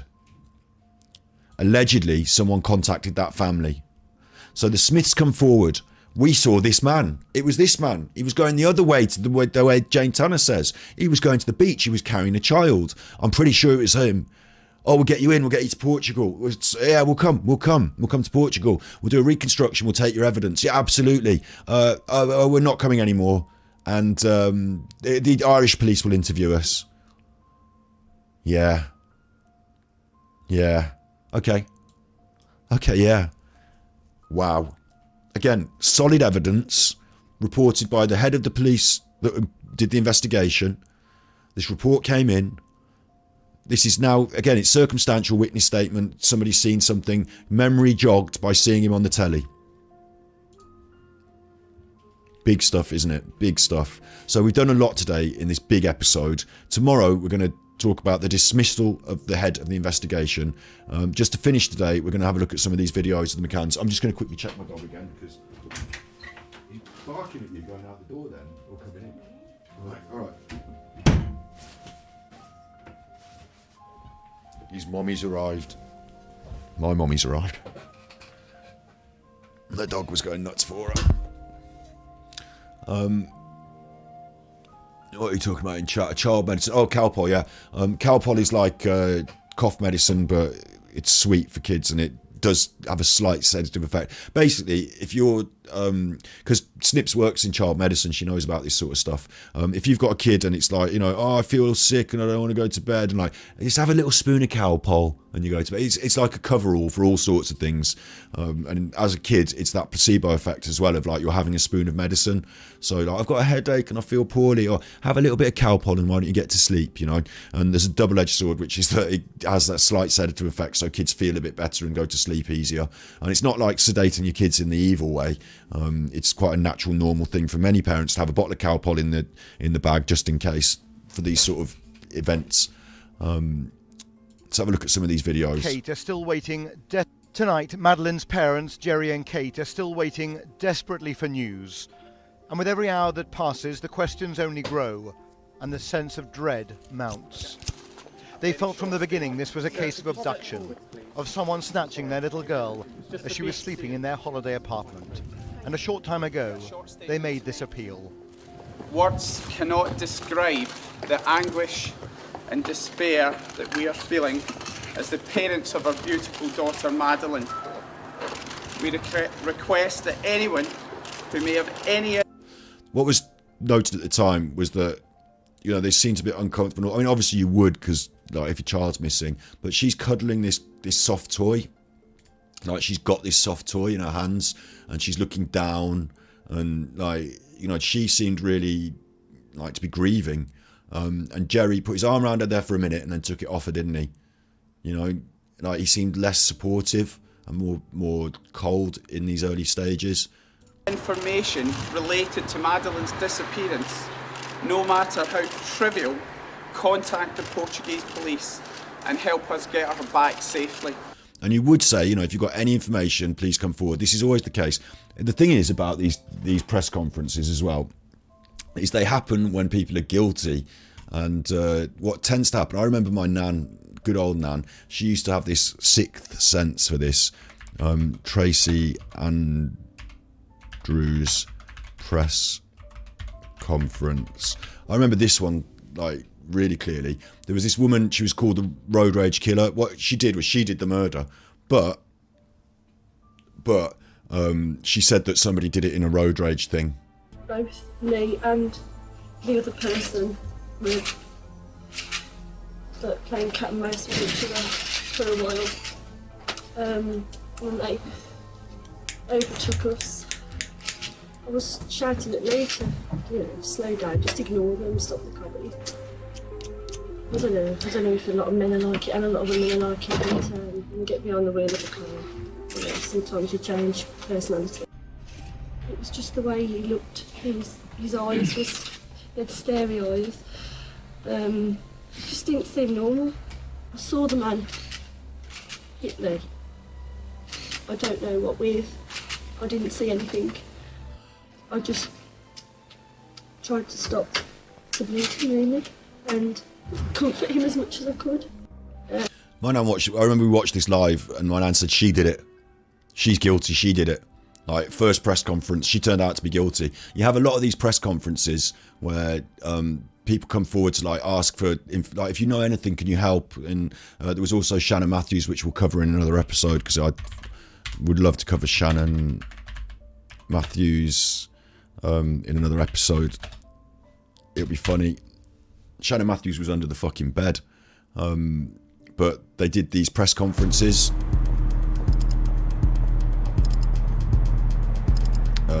Where are your press conferences, you chuffers? Thought this was just going to be the press conference.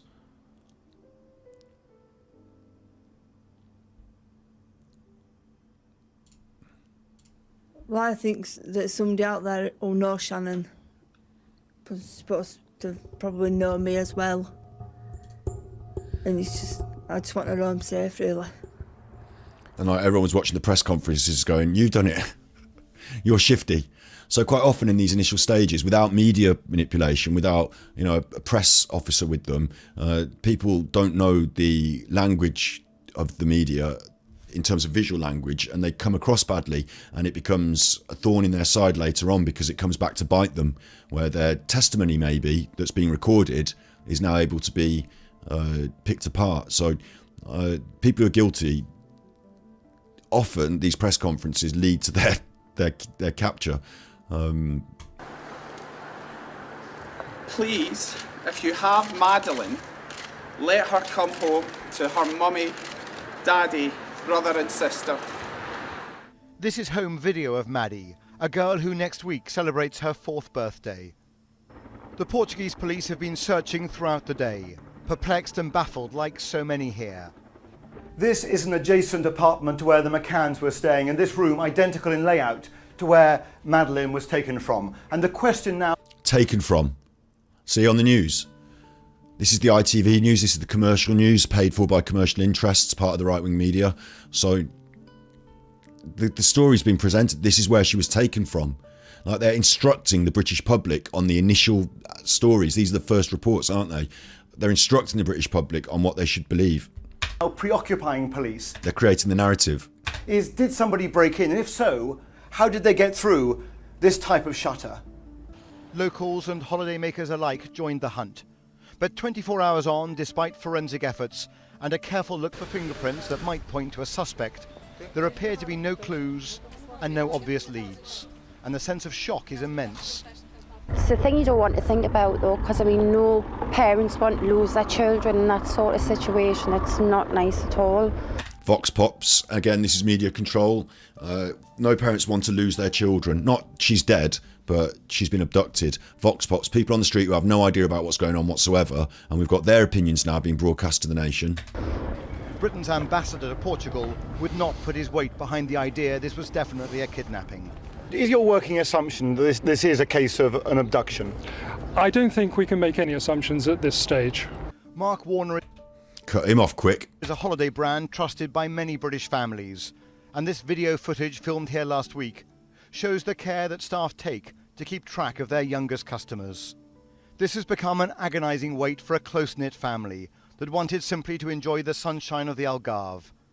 A family that now faces terrifying uncertainty over the fate of Madeleine. Well, that's ill-voiced words, isn't it?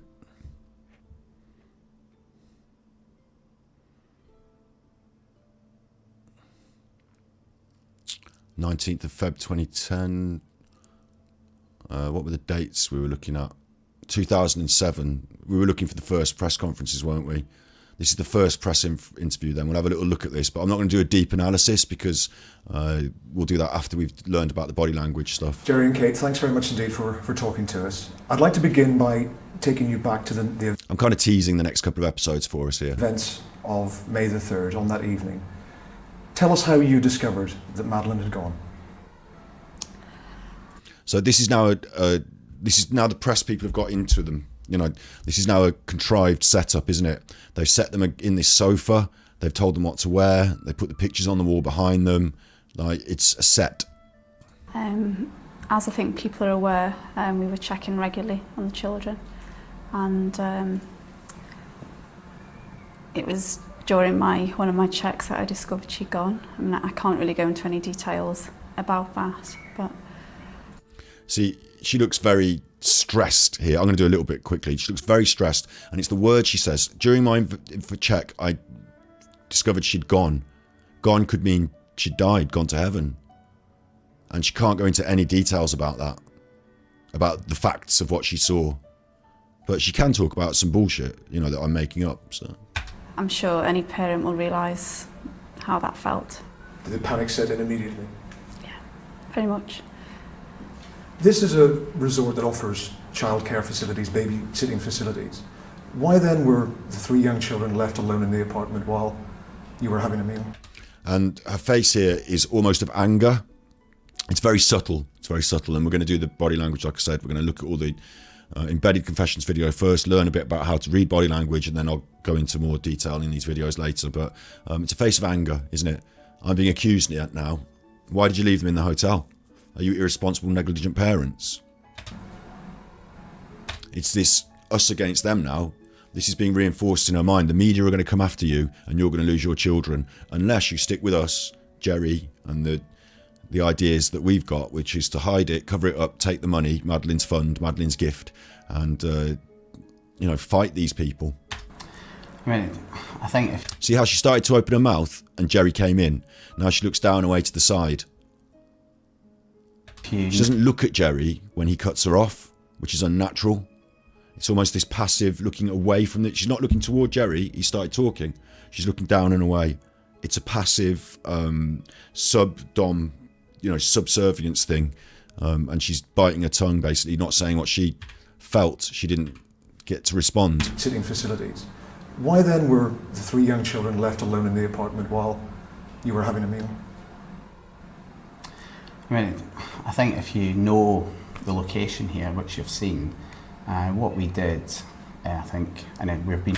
Jerry gives us the believe me look, or the look of surprise, which is what people who are lying give when either they want you to believe me, you know, honestly, eyebrows up and open eyes, but the closed eyes is this mental... a slow blink shows that you're having this mental stress and you're having to like deal with 2 different conflicting ideas. And the eyebrow raise, we're looking at clusters these days. I used to look at 1 or 2 indications. Now we look at clusters, but this is like a cluster. The surprise and the eyebrow, fast blinking yet is also a clue of cognitive stress. The eyebrow raise here is like a surprise. I'm surprising myself with what I'm saying. It's not the truth that I know, it's this other, like, kind of surprise. I'm kind of shocked that I'm saying this in a way. The location here, which you've seen, what we did, I think, and then we've been reassured by the fact in the thousands of messages from people who've either done exactly the same or said they would have done the same. And this is the media control bit. We've been reassured by thousands of people who would have said and done the same. That's a deliberate, that's come from the press office people again. It's manipulative language. You're watching this, you're thinking, are they guilty or not? Well, thousands of people, everyone agrees with us. They'd have all done the same. So, you know, and we're deflecting away from the actual truth of the matter of what actually happened. What did you do? Not what would everyone else have done. What would you do? But this is apparently what they'd have done the same. And for us... He huffs as he looks away. It really wasn't very much different to having dinner in your garden and the proximity of the location. Impassive while he says that. It's almost like when you have to give someone the bad news. You know, if you're a doctor and you have to give someone the bad news. Did, I think, and then we've been reassured by the fact in the thousands of messages from people who've either done exactly the same or said they would have done the same. And he has to take a breath in, and look away from the situation because it's stressful before he goes back in to give you the bad news and like keep a straight face and not show any emotion. It's dodgy, this is. For us, it really wasn't very much different to having dinner in your garden and the proximity of the location. And the fact that he's trying to not reveal anything from his facial expression at all, it's like he's deliberately keeping it staid, isn't it? But there's a bit of a sneer, because the idea that we would be accused of being bad parents by these fucking scumbags that read the Daily Mirror is fucking disgusting to me. Like, there's a sneer, isn't there? I think it's fair to say that, you know, the guilt that we feel having not been there at that moment, irrespective of whether we had been in the other bedroom or not. Where's the guilt on his face? Will never leave us. Do you blame yourselves regularly? Certainly the... Again, condescension and sneering, disgust. Do you blame yourselves? Do I blame myself for the death of my, for the loss of my kidnapping my daughter? Oh my God, I fucking do sometimes, you know. I think it's my fault, and they tell me I'm not supposed to, but for God's sake, I should have been there. I should have been there. No? The first few days, I think the guilt was very difficult. She's admitting it. The guilt was very difficult. The guilt. Not specifying what the guilt was about, but she's found the guilt very difficult. But I think as time goes on, we feel stronger. Because we're fucking millionaires. And we felt very supported from that point of view. Supported to the tune of $3 million. Is there a lesson here, do you think, to other parents? I think that's a very difficult thing to say, because if you look at it and we try to rationalise things in our head, and he's a bit breathy when he's talking. I think that's a difficult thing to say. Like, nerves, anxiety. Ultimately what is done, and we do continually look forward. Ultimately what's done is done, and we look forward. Look at the expression on her face when he says that. Like I said, I think he came and found her in the situation. Fuck, what's going on? She's dead, Jerry. Did you kill her? No, I didn't. I tried to save her. What's done is done. You're going to lose your kids over this.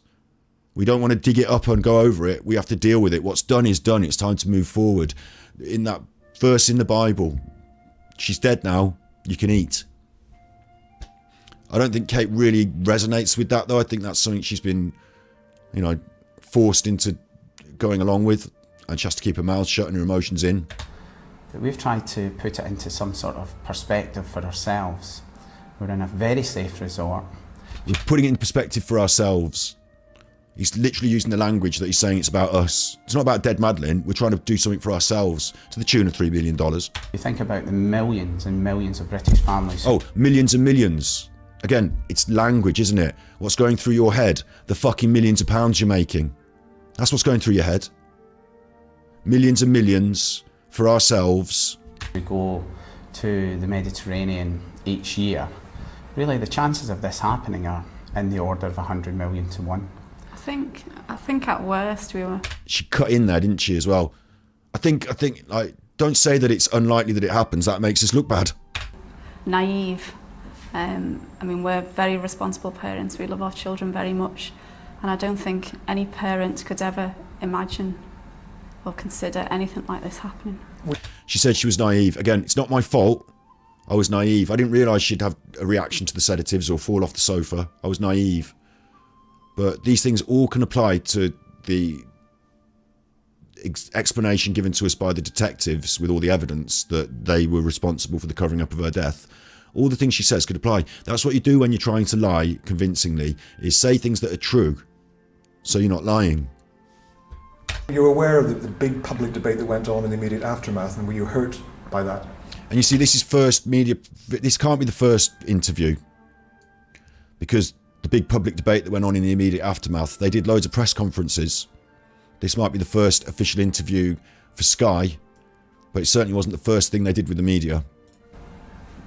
Yeah, I mean, no one hurts you as much as the hurt that we had. But, you know, we've tried to remain very positive in our outlook. And even Small levels of criticism make that hard when you're trying to do everything in your power. So now they're guilt-tripping us, the viewer, about criticising them. Oh, there's pictures of my missing daughter. You said I did it, you bastard, it's hurt me. To get your daughter back. And he can't, this is big, when he says to get your daughter back, he peters out, because he knows she's not coming back. He peters out, he can't quite say the words, and he closes his eyes on that lie, because he can't look the guy in the eye when he says it. Trying to do everything in your power to get your daughter back.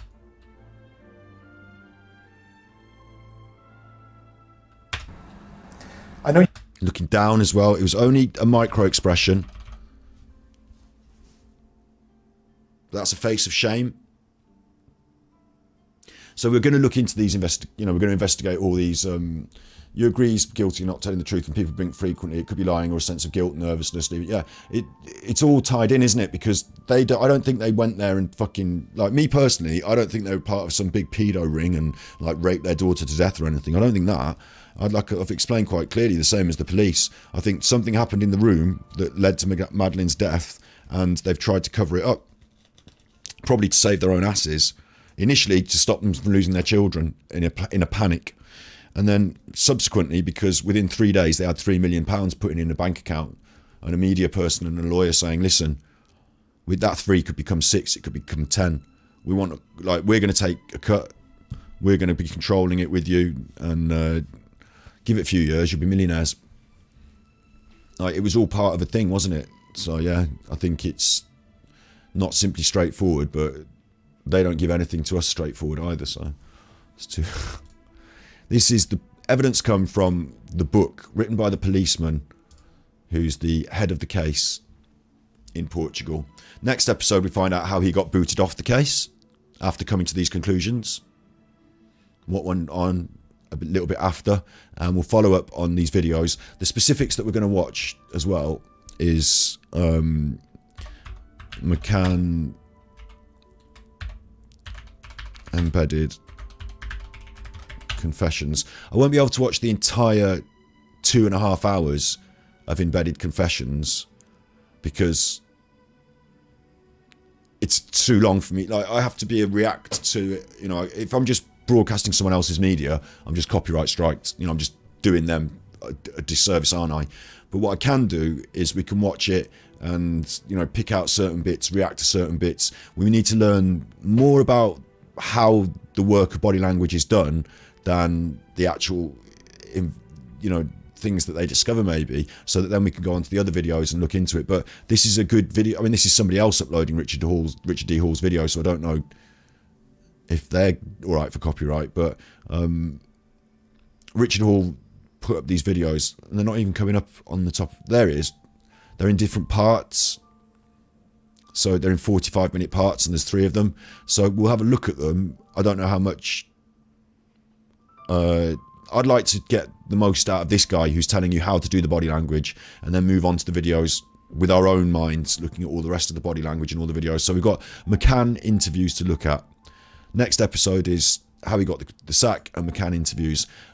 For me, today, I'm going to go to the woods. Yay, woohoo. And then it's a big day on Genshin Impact over on Twitch, because there's a new banner. You missed some of this presentation. You're confused why there'd be blood spatter in the room. Okay, yeah, I'll show you. I'll show you before we go. The reason there's blood spatter in the room.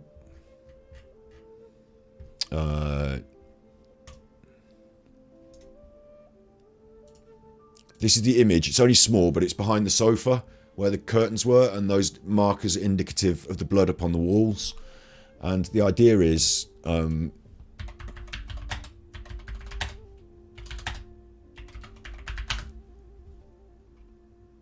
the idea is there's different ways that blood spatters. Why am I not getting the images? And the idea is that she was lying down on her back, probably, in that position, while someone administered CPR and she coughed up blood. That's the most likely methodology here. So there you go. That's an image of it. That's where the blood spatters are.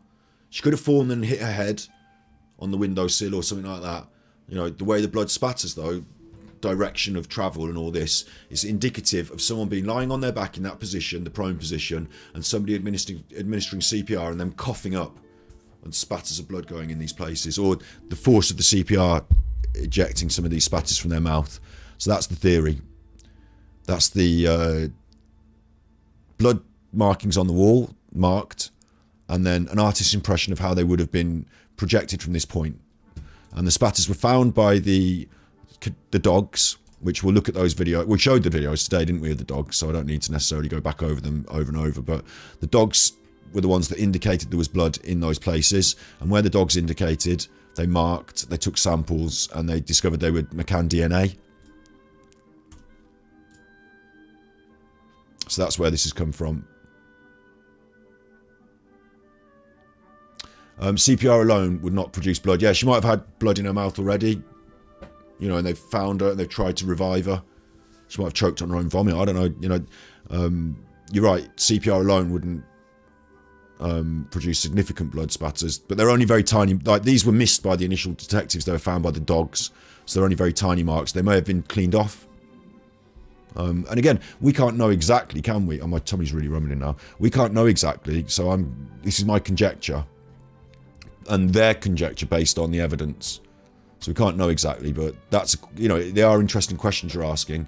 And these are the ways that, this is the most likely way to answer it, I would say. Yeah, you probably haven't seen that much blood spatter when you've done it. Again, these are micro dot of, you probably, like, the average human being doesn't see every, like, the dogs had to find that. And it was cleaned off. But maybe if someone's got a mouthful of blood, or they're choking on something, or they've, you know, I don't know, for whatever reason, and maybe it wasn't all blood, you know, maybe some of it was just DNA. Maybe after she fell after being sedated, yeah, you know, you see a nasty picture, blunt force trauma. The issue with the blunt force trauma is that some of the spatters could be indicative of that, because some of them could, but you see these images of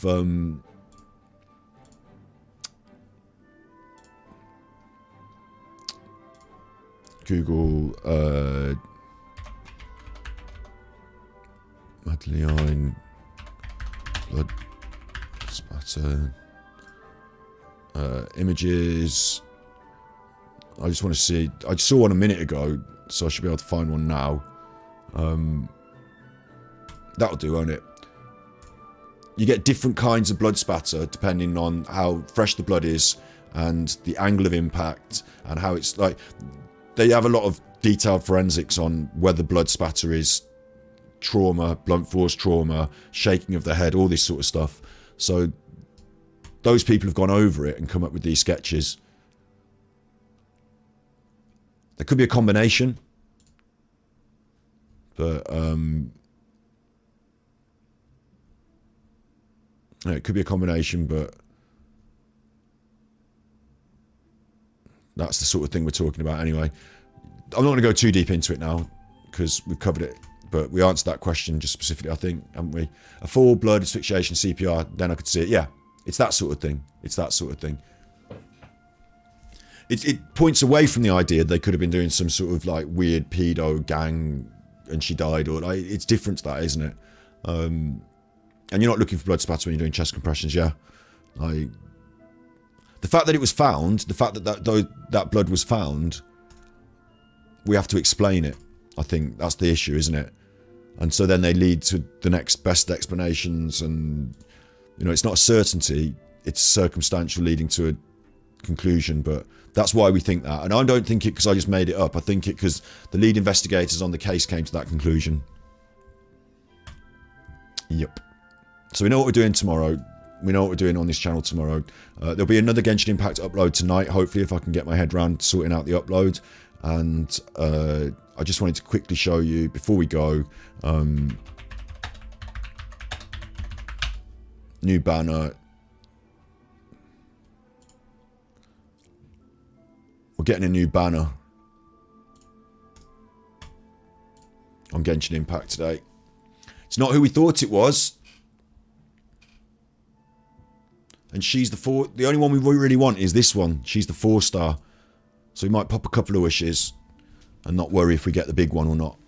But we've got a Genshin Impact stream later on tonight on Twitch, and then I'm back tomorrow doing more of this on Ganji Kid. The only other thing I should say is we're continuing to stream on the B-Side channel. Make sure to check us out there. So you go to Ganji Kid, the channel, you go to channels, and down here, Battery Exhausted, the B-Side channel. It's my upstairs room.